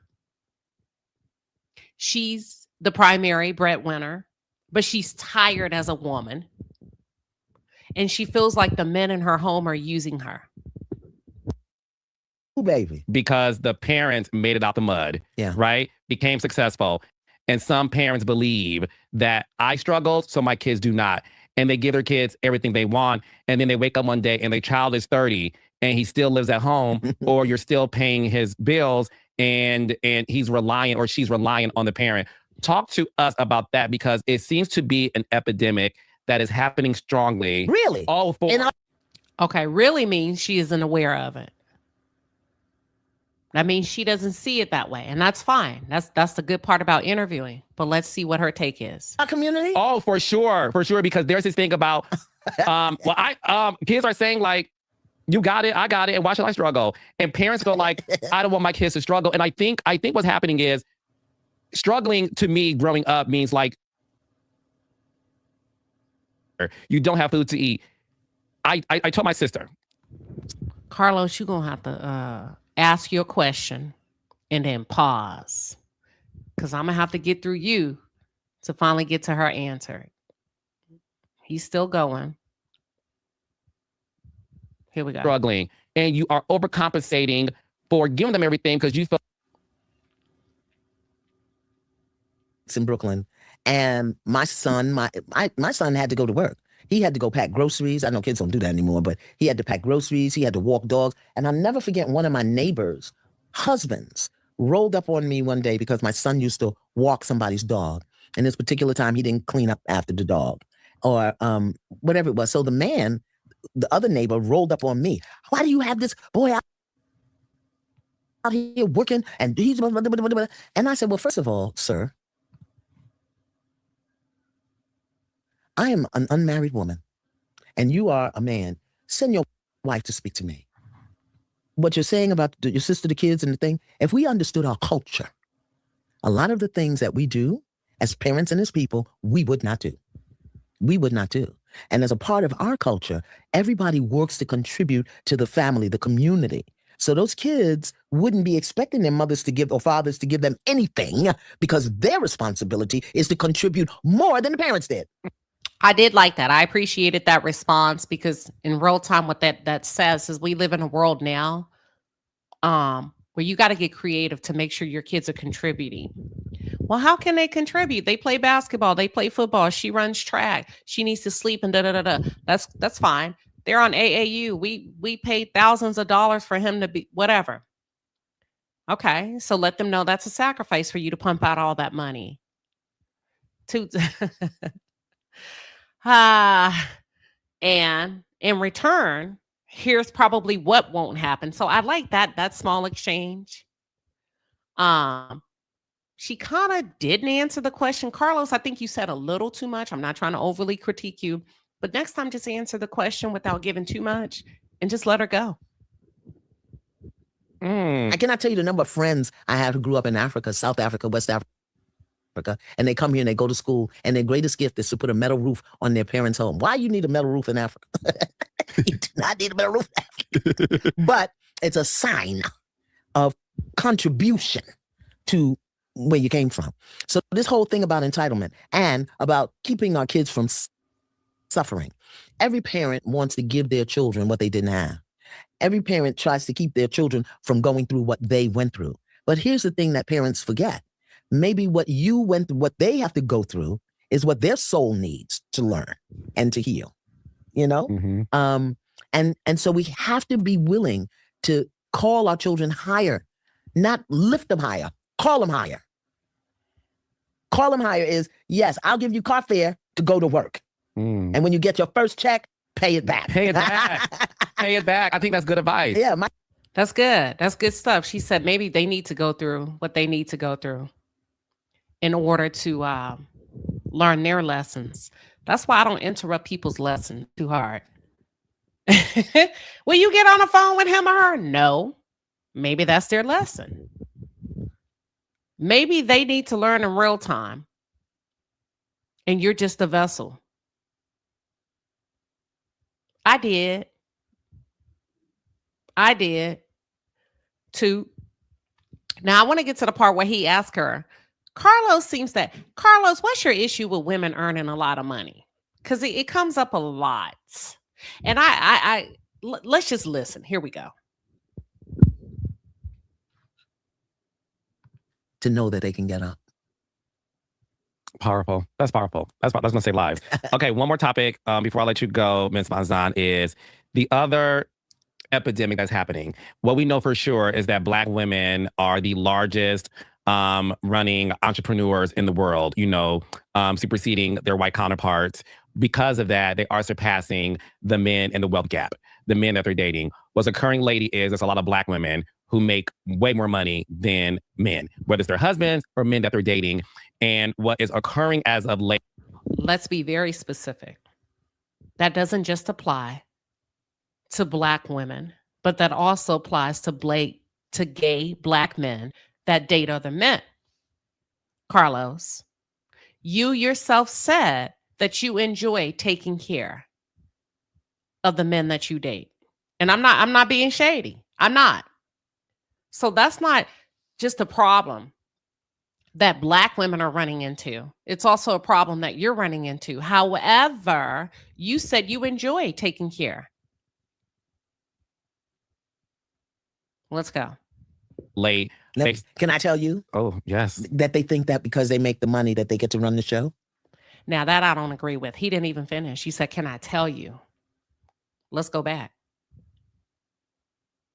To know that they can get up. Powerful. That's powerful. That's going to save lives.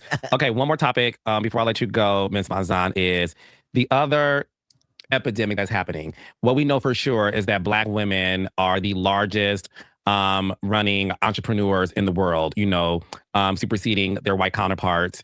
Because of that, they are surpassing the men in the wealth gap, the men that they're dating. What's occurring, lady, is there's a lot of Black women who make way more money than men, whether it's their husbands or men that they're dating. And what is occurring as of late. Can I tell you? Oh, yes. I wish she would have let him finish, because now I don't know what he was really thinking. And he's going to be polite enough to let her take the lead. I wish she would have let him finish. Oh, I really wanted to know what he was going to ask. That they think that because they make the money that they get to run the show? I don't like that. I don't like that she led with that. That's a negative coming out and I want to know why.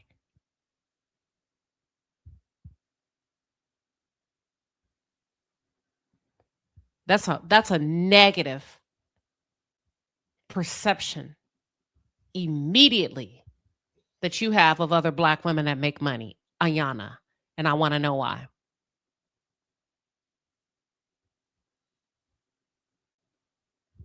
Or run the relationship? Were you going to say that?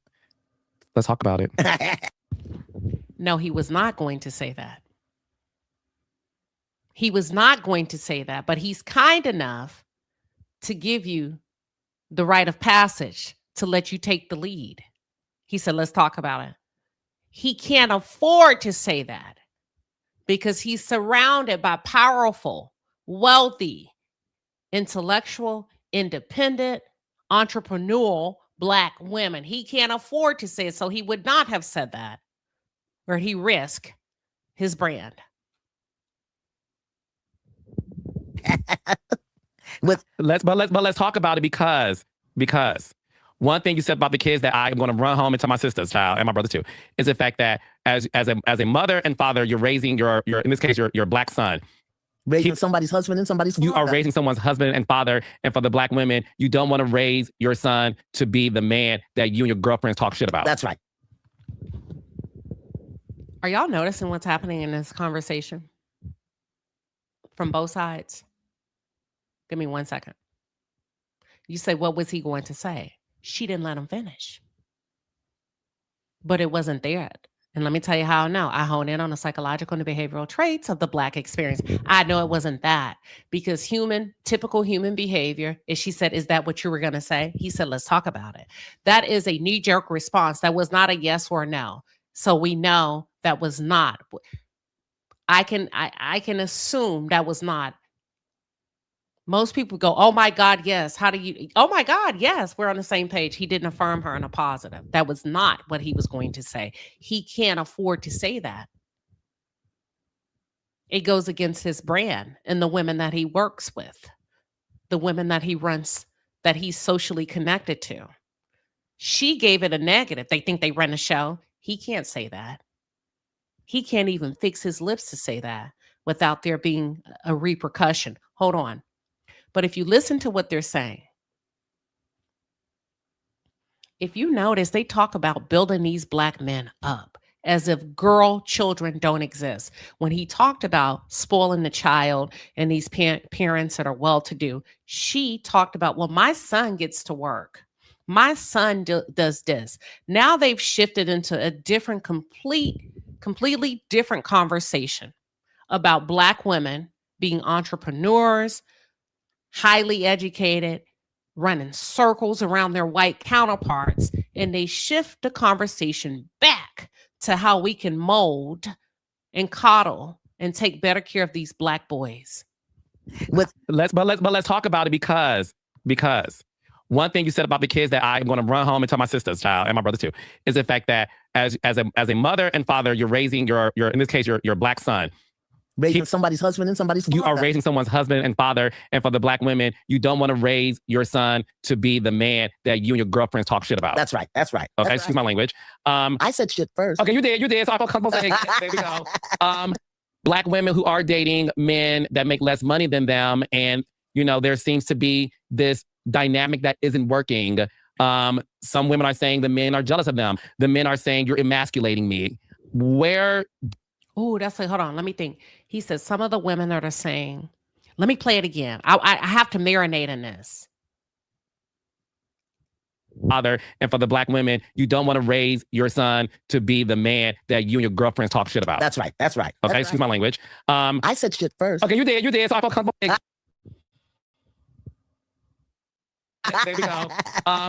Black women who are dating men that make less money than them, and there seems to be this dynamic that isn't working. Some women are saying the men are jealous of them. The men are saying you're emasculating me.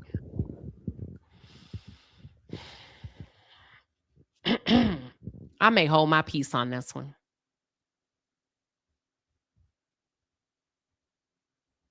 I may hold my peace on this one. Because I know white women for a fact that I've worked with that make way more money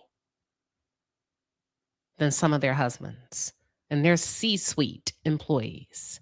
And their husbands get to stay home and watch the kids. I'm not saying it's right. I'm just telling you what I know for a fact. And they've worked out the budget where not only is he taking care of the kids, she's the breadwinner. She carves out. They've discussed how much he needs, and they don't call it an allowance. I can't remember what they called it, right? And I've never heard one of them say, my husband is jealous of me. I've heard them say he doesn't like it when I'm asking him about where he spends his money. And because we were having issues with finances, we had to decide on a budget. So is he saying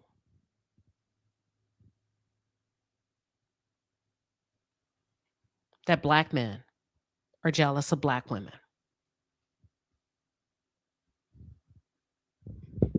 Where do you think the issue is rising in that? Because black women are still out-earning men, so something has to give for black men and women to find a commonality.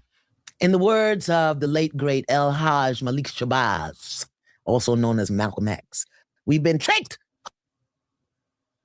hoodwinked, bamboozled. We've been tricked, hoodwinked, and bamboozled. Because that thing about you got the money so you get to run it, that's not who we are. As women. As black people. Go ahead.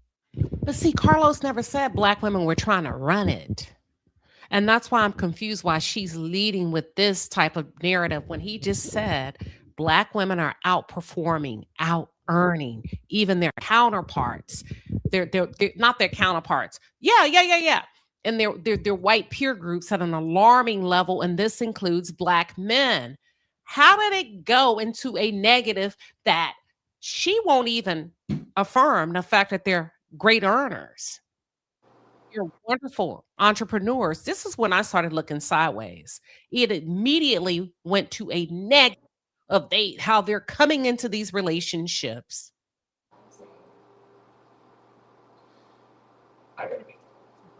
Let me let her finish, and I see you back there. Go ahead now. We're totally out of order.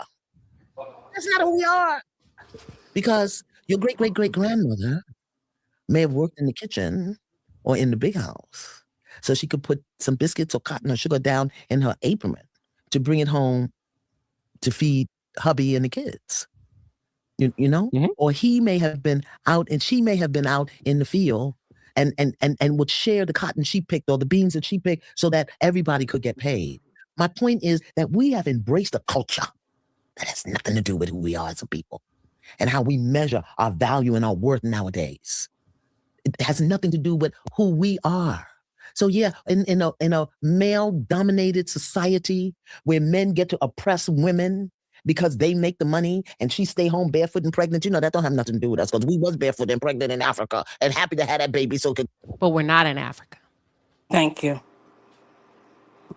And we're not in Africa. So we can come back down from there. You're way too high, and come back to reality and talk about what we can do now with the men that we deal with now. The men who can barely lift a 50-pound dumbbell, who's these men who are starting to decline physically, that they cannot even fist fight to protect their homes. They are skinny.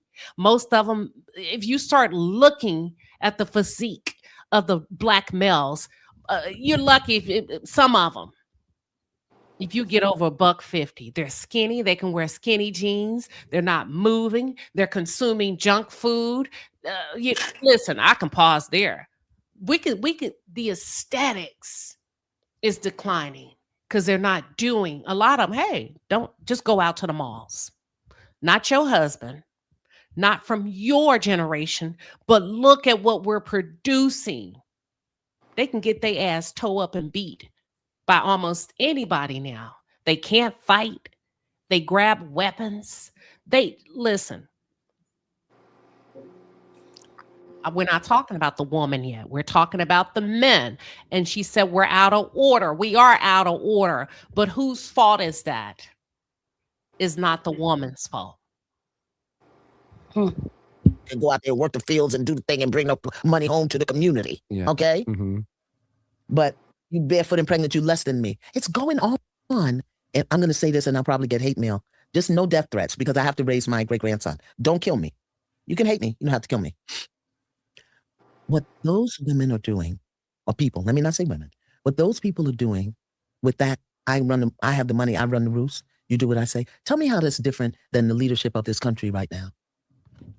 But that's not what happened. That's not what's happening. That's what you perceive is happening. What's your thought, Jana? Welcome. Hello, you can hear me? Yep. Okay, I'm sorry. Iyanla Van Zant. Okay, so I just think she getting all this wrong. First of all, what you see today is an evolution. Like we have evolved as humans. So we can't keep referencing Africa as to why we should stick by a man who does nothing, for one. Two, I hate the fact that Iyanla keeps going back to women. She puts all this weight on women. You know, you speak this into a man. Your son is what you make him, and it's like I have never picked up a gun and killed anybody. I mean, excuse me, sorry, or unalived anyone. I have never committed any crimes, and I don't know any black women who has. But I know a slew of black men who have. And that's the problem. That's where the things are coming from. It's the culture amongst the men. There is no culture amongst those men that pushes education, that pushes progression, that pushes the betterment of human beings. That's where the focus needs to be, not on whether or not a black woman uses profanity or whether or not she dresses a certain way or whether or not she even wants to be with a man. We have to start in building these men up. Well, should I say other men need to start building these men up, changing the culture to the point where these men want to be better for themselves. You can't expect these women to pick up these men, dust them off, and then, you know, basically re-raise them throughout life. That's no, that's not how that works. And then I wish I could go down the road about education and the culture amongst men, but I mean, I'm gonna cut it short right here. But I just want to say how much I hate that rhetoric that Iyanla spews about men and women relationships. All right. Thank you for coming up, Jana. Sorry. Thank No, you. you're good. You're good. That's it. All right. That's Jana, everybody. Thank you. We appreciate when y'all pull up and join the conversation. I saw a comment. Hold on.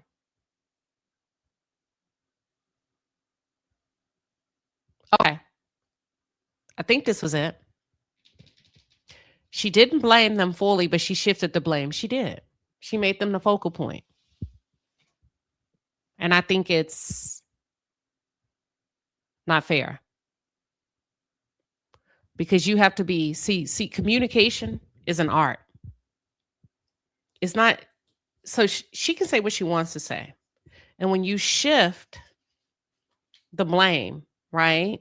What happens is people who are not learned, people who are not flexible in hearing and being able to weave in and out, they're going to take that at face value. Confirmation bias. People who are not as astute, they're going to leave depending on what they're looking for and say, I knew she was the problem. That's why I say I believe at her level, she has to stay up. She can't reach for the low-hanging fruit. And I feel like the low-hanging fruit in that moment was to say, they think they're running the show. Who told you that? That he didn't even finish. Why are we leading with that? How come a black woman making money equates she thinks she's running the show? Why are we placing that negative persona on such a positive achievement? Does that mean you think you're running the show? Because you have a whole show called Iyanla Fix My Life. You've wrote countless books. You come on. What are we doing? I don't think that was a mindful response. And I'm not sure why. That's all I'm saying. How is it different? What's the distinction that we can make between them having the money and the power and emasculating and running and what we see as the leadership of this country right now? You tell me, what's the distinction? Do you see one? No. Oh.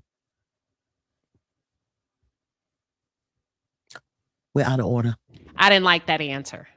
I didn't like it. I think it's derogatory in nature because when you compare black women who make money to white men who are running this country, who misuse, mistreat, and abuse others, you lost me on that one. That's all I'm saying.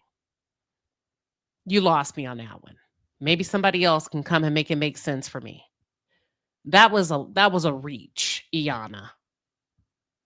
And I'm sorry, Carlos, I would have pushed back. Hold on. So are you saying that black women who earn money are similar to tyrants? I would have had to push back. I think she could have done better. And I want to leave it there. I think she could have done better in her response. I think she should have been a little bit more mindful. And she knew what she was going to say. You said not too much. You're funny. No, she knew exactly what she was going to say. That's why she said, I may get hate mail and death threats. So you're calling us tyrants. And we're no different than white men who make money. Yeah, that's a bit toxic for me, girl.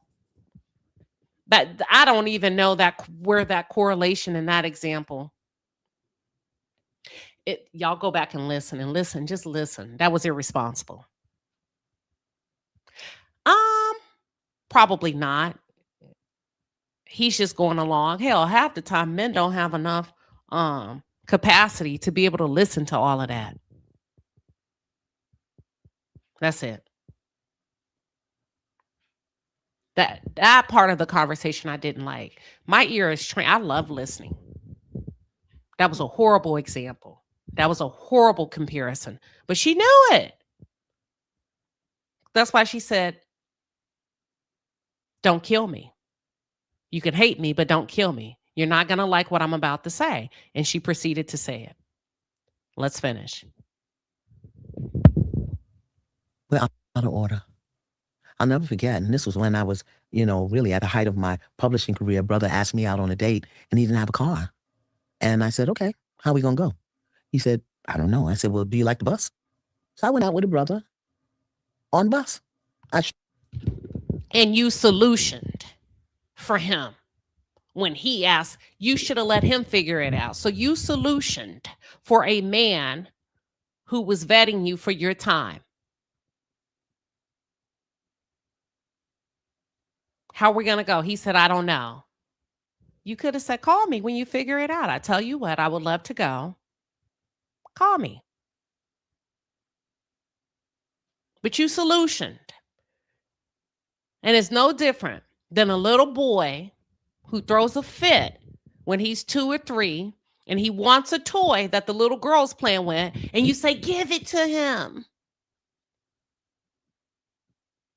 Just give it to him. And that's what you did.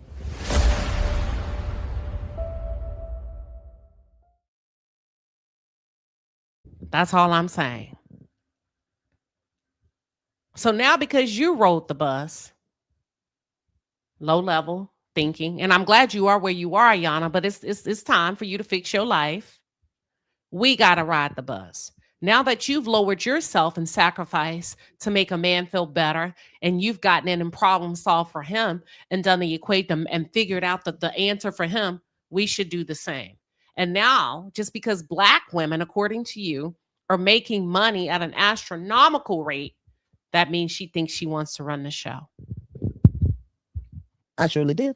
Very nice brother. We had a very nice conversation and everything. And, and he said to me at the end of the day, he said, if a woman of your caliber would go out with me, you have really taught me that I need to up my game. He told you to your damn face.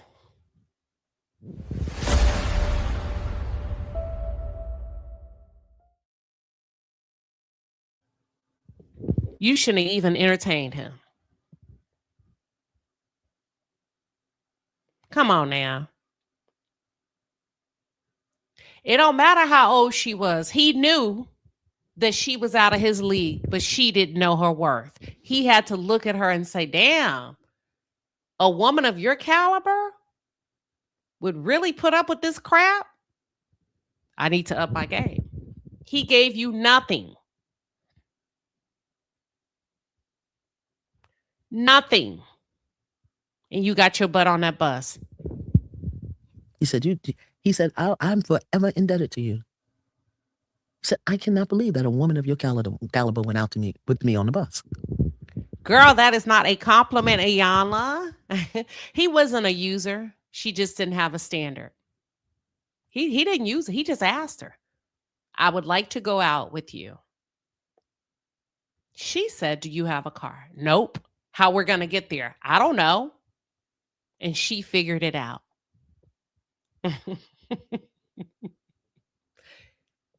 She was desperate.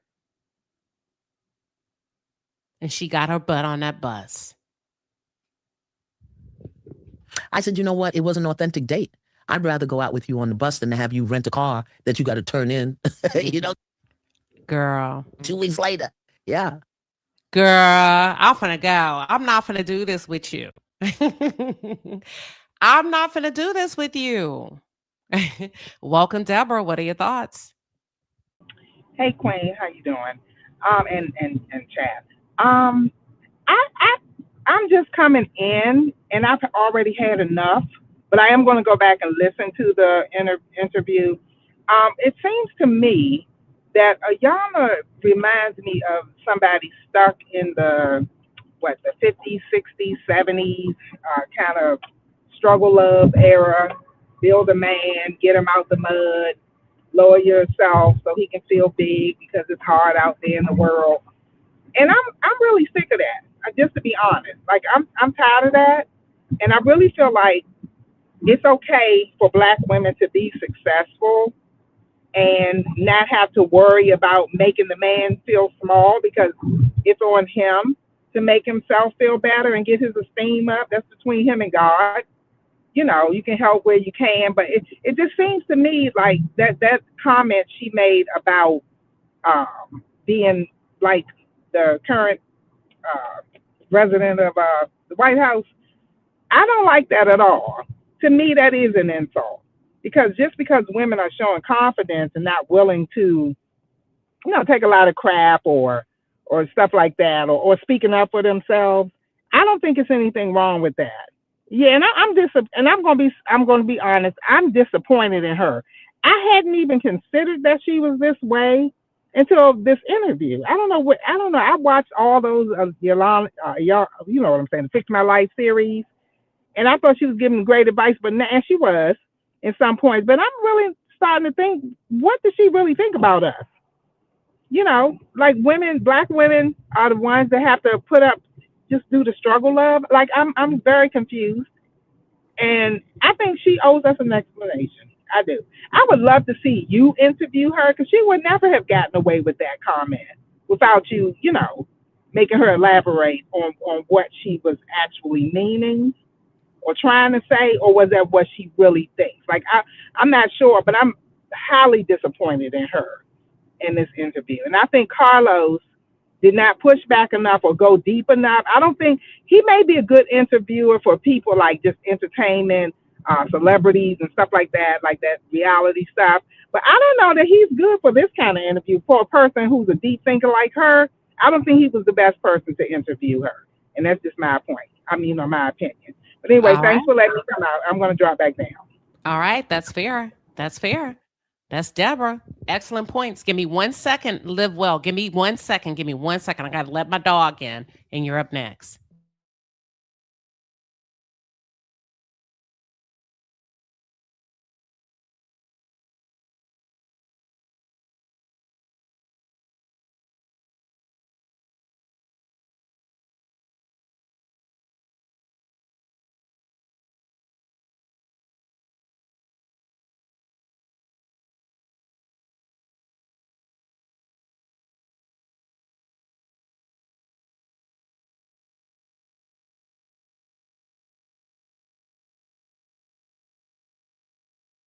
All right. Welcome back. Thank you. Thank you, Deborah. Live well, LA. What do you have? Today's conversation. You're on mute.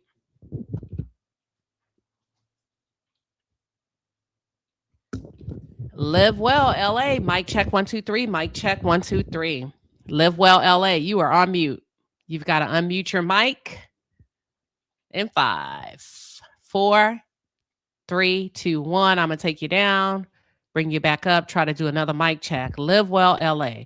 Let's drop you out. Please feel free to come back. Let you get that audio together. Yeah, I didn't like that insinuation.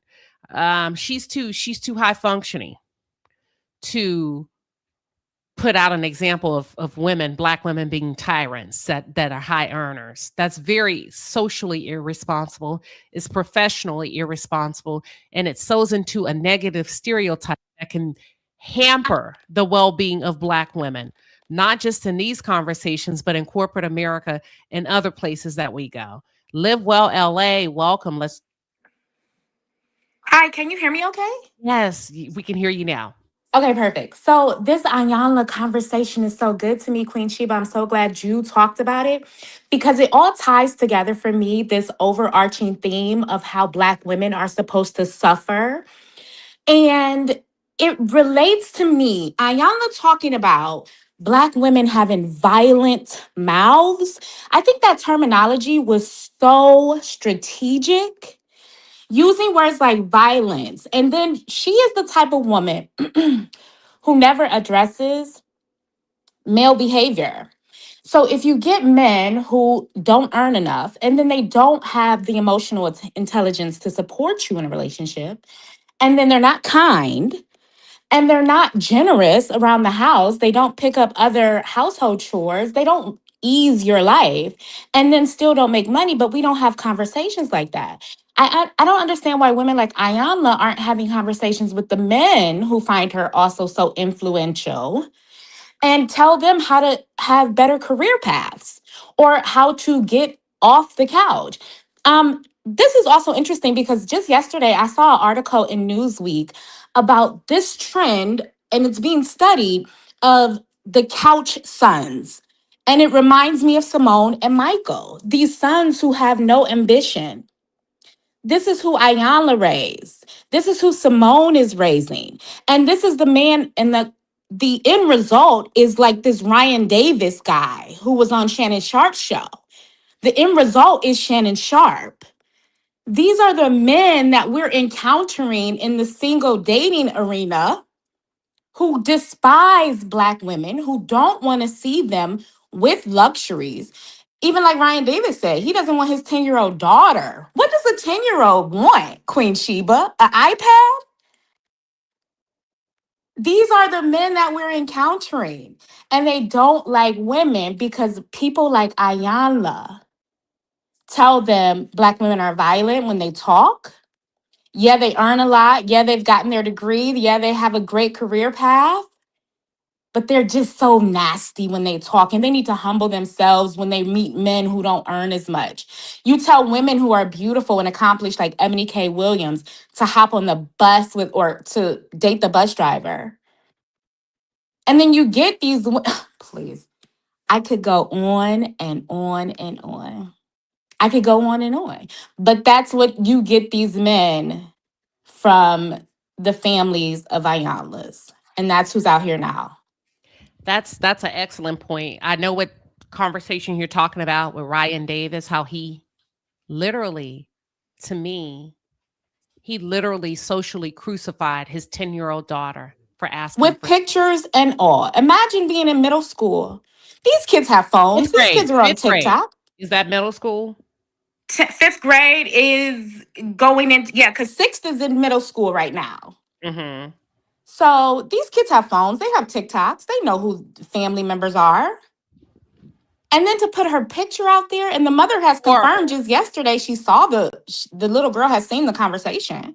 That's horrible. It's awful. It's awful. It's this continual humbling of accomplished Black women. Now we're starting when they're 8, 9, and 10. You Because don't they asked deserve for a things. toy or a gift or a gadget, and you're making your daughter your enemy, and she can't even defend herself against social reaction, pushback, knee-jerk reactions. That's you literally placed your daughter on a cross to sacrifice it so that you could feel better about the disconnect that you have, because obviously you're not connected to her. If you would come to a grown man podcast, sip on a shot of whiskey, and begin to verbally assassinate your daughter's character at 10, At making 10. And with a man who we know doesn't like Black women. and then according to Iyanla, now you've conditioned her that she shouldn't ask her father for things. Wait, follow me. So now you've conditioned her that as a little girl, she probably doesn't deserve it. Wait, follow me. What happens if she develops a way of thinking that let me earn it, let me find a job at 14, 15, 16? Now you've just placed adult problems in a little mind that belongs to a little girl because she doesn't want to ask too much in exchange for daddy's love. And according to Iyanla, if she becomes a top performer or a top earner, she's similar to a tyrant. She can't win for losing. And she should ride the bus with her, Yes. any prospective partners. Absolutely. Yep. Yep. And we're That's it. talking about a little girl who in our culture is already conventionally unattractive. Plus size, dark skin, thick coarse hair, unambiguous features. This is a black woman, young girl, black young girl, child, who on top of whatever she faces in society and at school, now has a father who says, you don't deserve things. I'm going to say a father who doesn't like her. Let's call Mm-hmm. a thing a thing. He may love her, but he doesn't like her. You don't talk Doesn't about your like her. children like that. I couldn't imagine.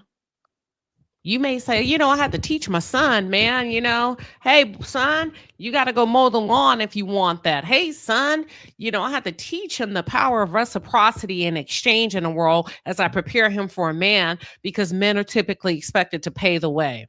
You are setting your little girl up that a man that she's not worthy to be taken care of. That is crazy. Did y'all see that interview? And I'm going to hop off, but I wanted to just follow up that conversation with, then you get the Simone sons, where all the men get to ride her back. And then you get Iyanla. I'm a millionaire, but I'll ride the bus with you. What are we doing?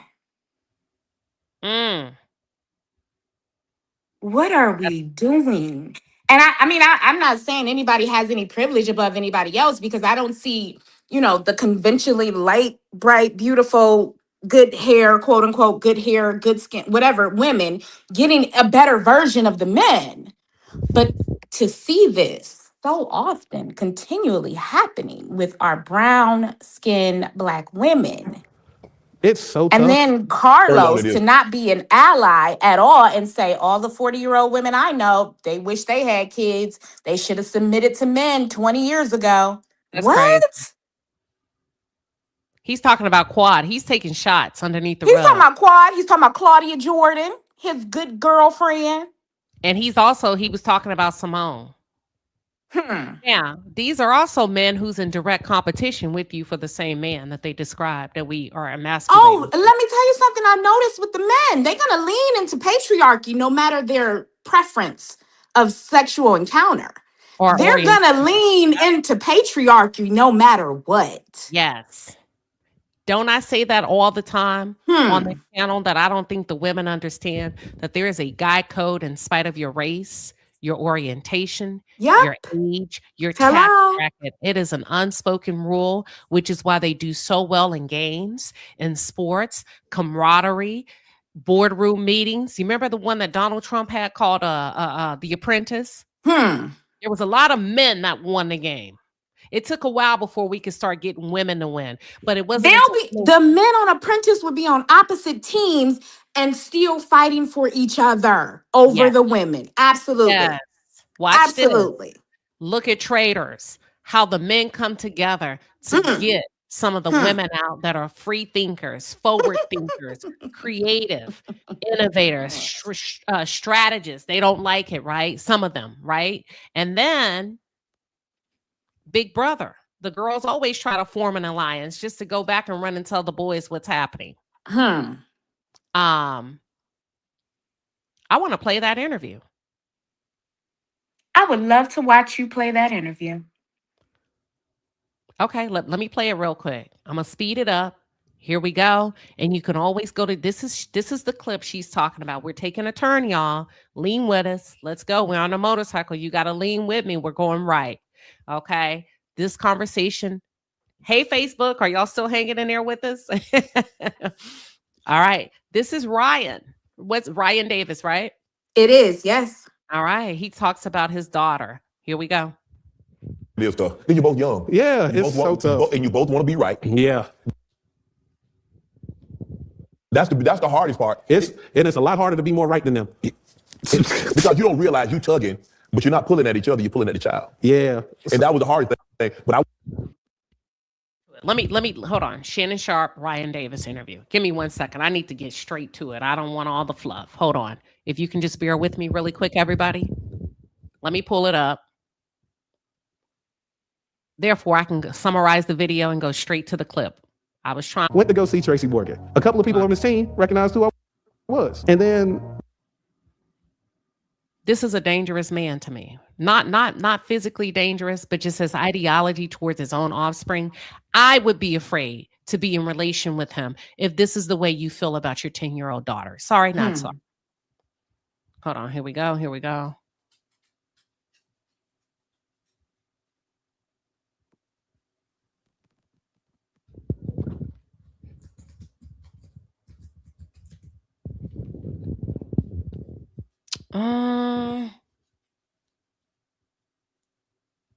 This one.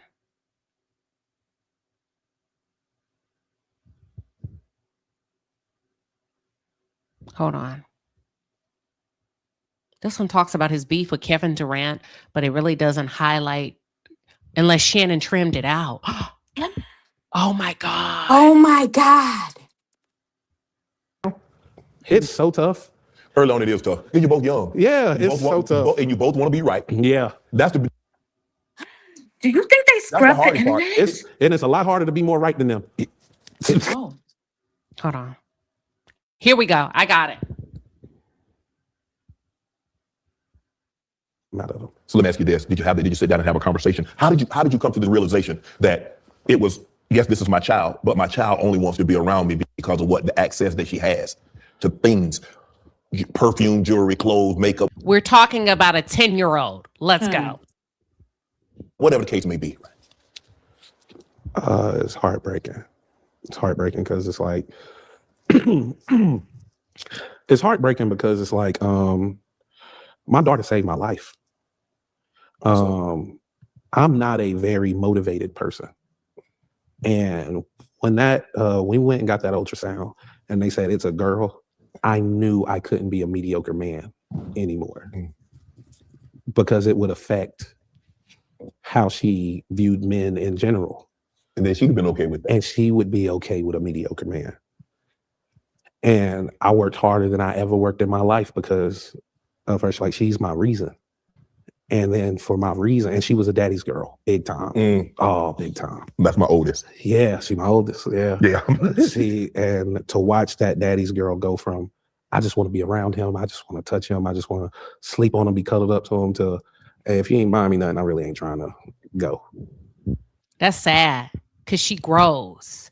They grow up, sir. It's called growing up. So outside of kisses and huggies and da, I want that. Can I have M&Ms? Can I have a Capri Sun? Ooh, daddy, I like that sleeping bag. I want a little boo-boo. Now you're mad because your daughter fulfilled you an emotional voice that you had. And now that she's growing up and she requires a little bit more investment, you're pissed off. Yep. Which is every teenage, preteen girl, every child. And you have the audacity. And Ryan Davis, let's be serious. Davis isn't earning the type of money where the daughter is like, Dad, can I get a Bentley on my 15th birthday when I get my permit? Ryan Davis, we know you're not getting the type of money that you're sitting here complaining with a multimillionaire. You're not earning that type of money. What is she asking for? A goose down coat, maybe, to see her a Ugg boot? That was we're gonna get into it. Oh, Sharonda TV, thank you for the 10-piece and a pepper. She says, thank you for all of this, Queen. You are appreciated, and so are you. Let's get into it. Like, I lost her. And it takes a long time to get them back. Mm-hmm. She's 10. 10. And so for me, that was the one thing about this whole custody agreement that was like so important for me. It was like, while we're going through what it is, and then me and their mother was talking, and she was like, Dang, it's like you're trying to get so much time. I'm like, yeah. Because that's all that matters now. Because once it's gone. Because once it's gone, it's gone. It's like, you had so much of the first half. Just let me get more on the back end. You do realize that what comes with that, there are going to be some times that where you probably want to be on the road and should be on the road. You're not going to be on the road. Nah, right? the summers is theirs. They got it. I'll never you'd have. You have to take them on when they get older. Take them on the road with you. And ain't take them on the road with me. I gotta pause it just because that's just the guidelines of YouTube. If I'm going to give commentary on it, I just want to pause it. He said, "Listen." So he has his idea of how he wants this child to love him, how he needs to be fulfilled, the days and times he wants this child. Summers, he wants his summers. She can have it. Let's continue. You got to pay me to supplement the fact that I'm bringing them with me. Wow. If it ain't that, it ain't worth it. It ain't worth it. Because, like, my son, thank God I got it right before it happened with him. Mm-hmm. Like, I'm Superman in his eyes. Right.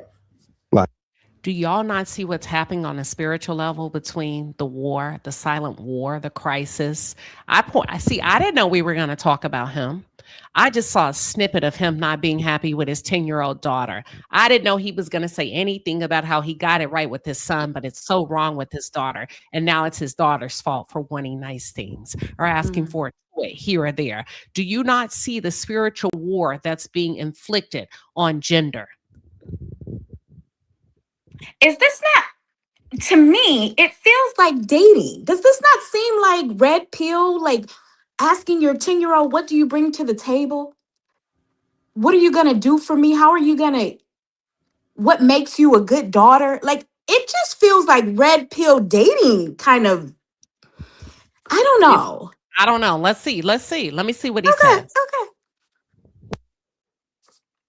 Like he was like, that's dad. Like, when he look at me, I just be like, I'm not the person you see. but it's like, I got the food. Yeah, but he just, and she used to see me like that. And my daughter, like, I get glimpses. So I still get glimpses. Mm-hmm. There'll be times like she'll get her hair done or get new earrings or whatever, and she cares. Where I was like, these are cute. She's like, yeah, she's like, she wants me, but there's the fear of giving her all to me and it being taken. And you're gone again. And I'm gone again. And sir, it does sound like that's like a girl you're dating. Mm-hmm. I know it went crazy. Ain't no little girl thinking about giving her all to you and then you break it. I don't know. Maybe he's just not articulating his thoughts properly. But yeah, okay. Mm, In interesting. front of Shannon Sharp. Let's not forget this is happening in front of Shannon Sharp. That's where it's supposed to happen. They're used to having. They're just listen. These conversations happens a lot. We're privy to. We're witness to privy to it. Well, they're inviting us in with the cameras. Shannon Sharp already, we know, loves to adultify very young children, girls. Mm, We know Shannon loves 19, that teetering legal term. mm, And then you get on here saying, my 10-year-old, she's not bringing enough to the table for me to spend my money on her. And mm. Shannon's like, oh, so she's treating you like an ATM. Let's finish. Let's see. Huh. Okay. And how do you explain to a 10-year-old? You know what I mean? But they don't understand. They don't understand, Ryan, because they don't understand the private schools. They don't understand the access that they have. It's because of you. Man, no. They homeschool. They don't know.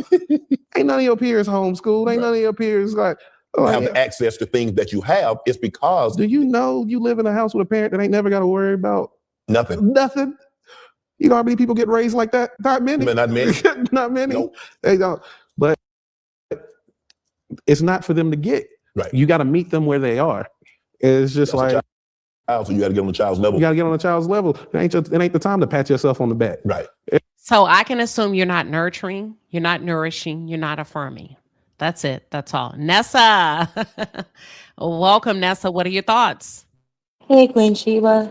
I think there is a conversation that needs to be had in regards to fathers and their daughters.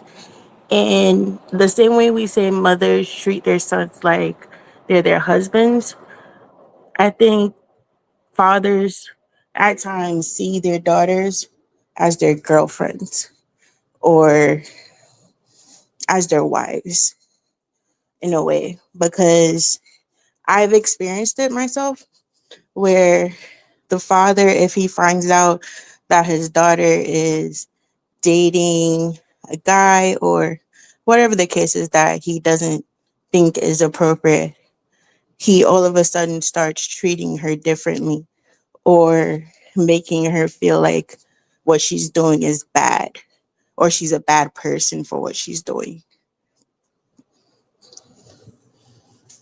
And I don't think they actually think about what they're doing to their daughters. Like even saying that, oh, because she wants things. She's a teenager. Of course she loves you, but she sees other No, kids she's with not a things. teenager. She's 10. Well, exactly. She's 10.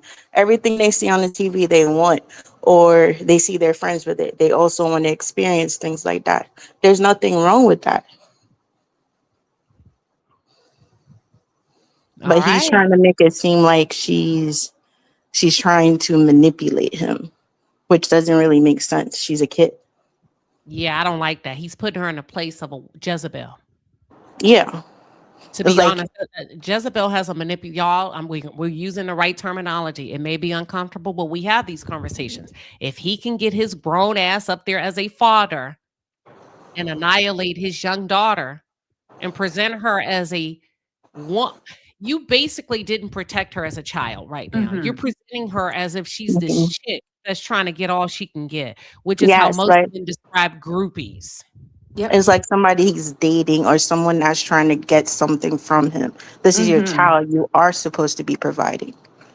You're supposed to Yeah. be the person. You want her to come to you and ask you for stuff. You don't want her going to other people and asking. You should be happy that she's comfortable enough to come to you and say, hey, dad, can I get this? Or is it possible that we can do this? Like, that's something you should want as a father.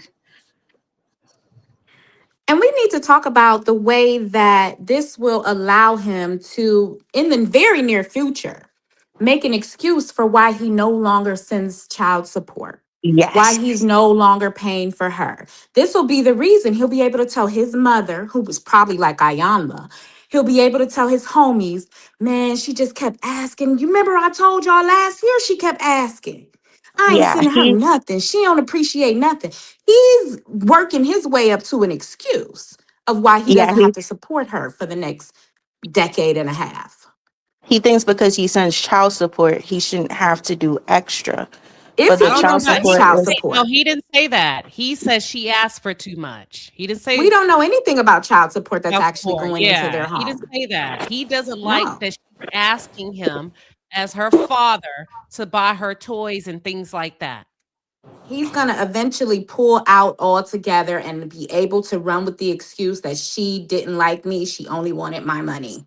Yes, that's what he's saying. So Nessa, I get what you're saying. He didn't even say nothing about no child support in this so far what we've played. Let me go to Lady Rowe. Welcome. Hey, Queen. I had to chime in on this one. My daughter actually brought this story to me. I want to say it was Saturday morning. We were sitting on the bed and we were just chit chatting, and she asked me if I'd heard about Ryan Davis and Shannon Sharp, and the fact that now Ryan Davis is mad. So the little girl is actually 11 years old, but Ryan was acting as though this was some woman, like this was his girl, Yeah. and now his girl mad at him, and she don't, she only was using him because it was transactional. This is your child. Your child. Guess what children do? I raised two girls. They go through changes. There was days that my kids at 10, 11 years old didn't like me, but I still was the mama. You know what I'm saying? So it disgusted me in so many ways. And I also believe that at some point he mentioned about the young lady's mother, and he is trying to equate the fact that he had an issue with the mother was the reason why the daughter was making their relationship transactional.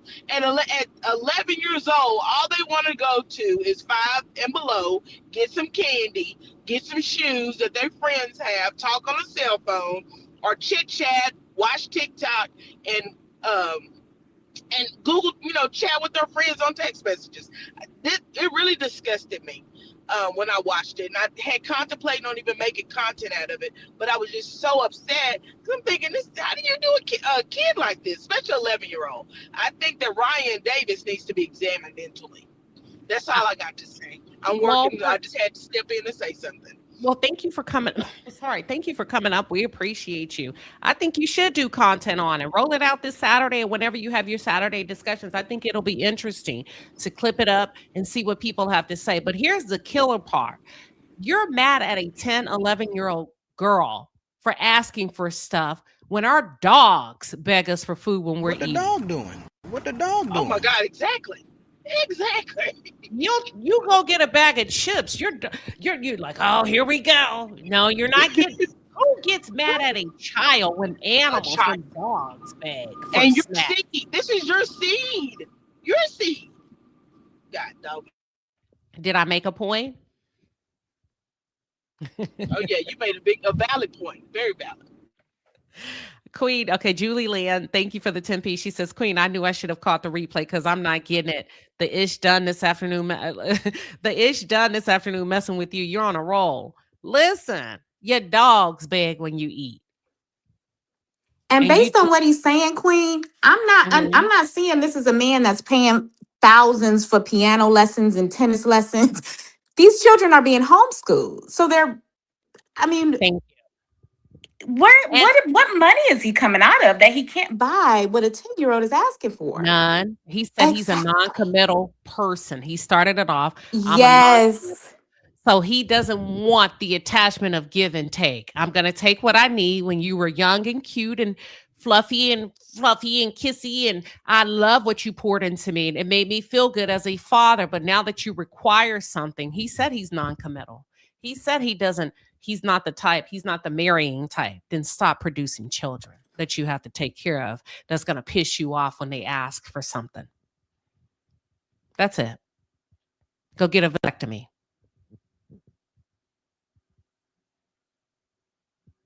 Go get a vasectomy. I think StreamYard may have dropped y'all down by accident. Thank you, Cynthia. She said, yes, he's putting it on record in the court of public opinion for why he's not going to provide for her in the future. Who does that to their child? She said she don't stand a chance against two men having a very inappropriate conversation about her. Shannon, I wish you could have taken that conversation somewhere else. I wish we could have seen you outwit the devil in that moment. That's it. That's all.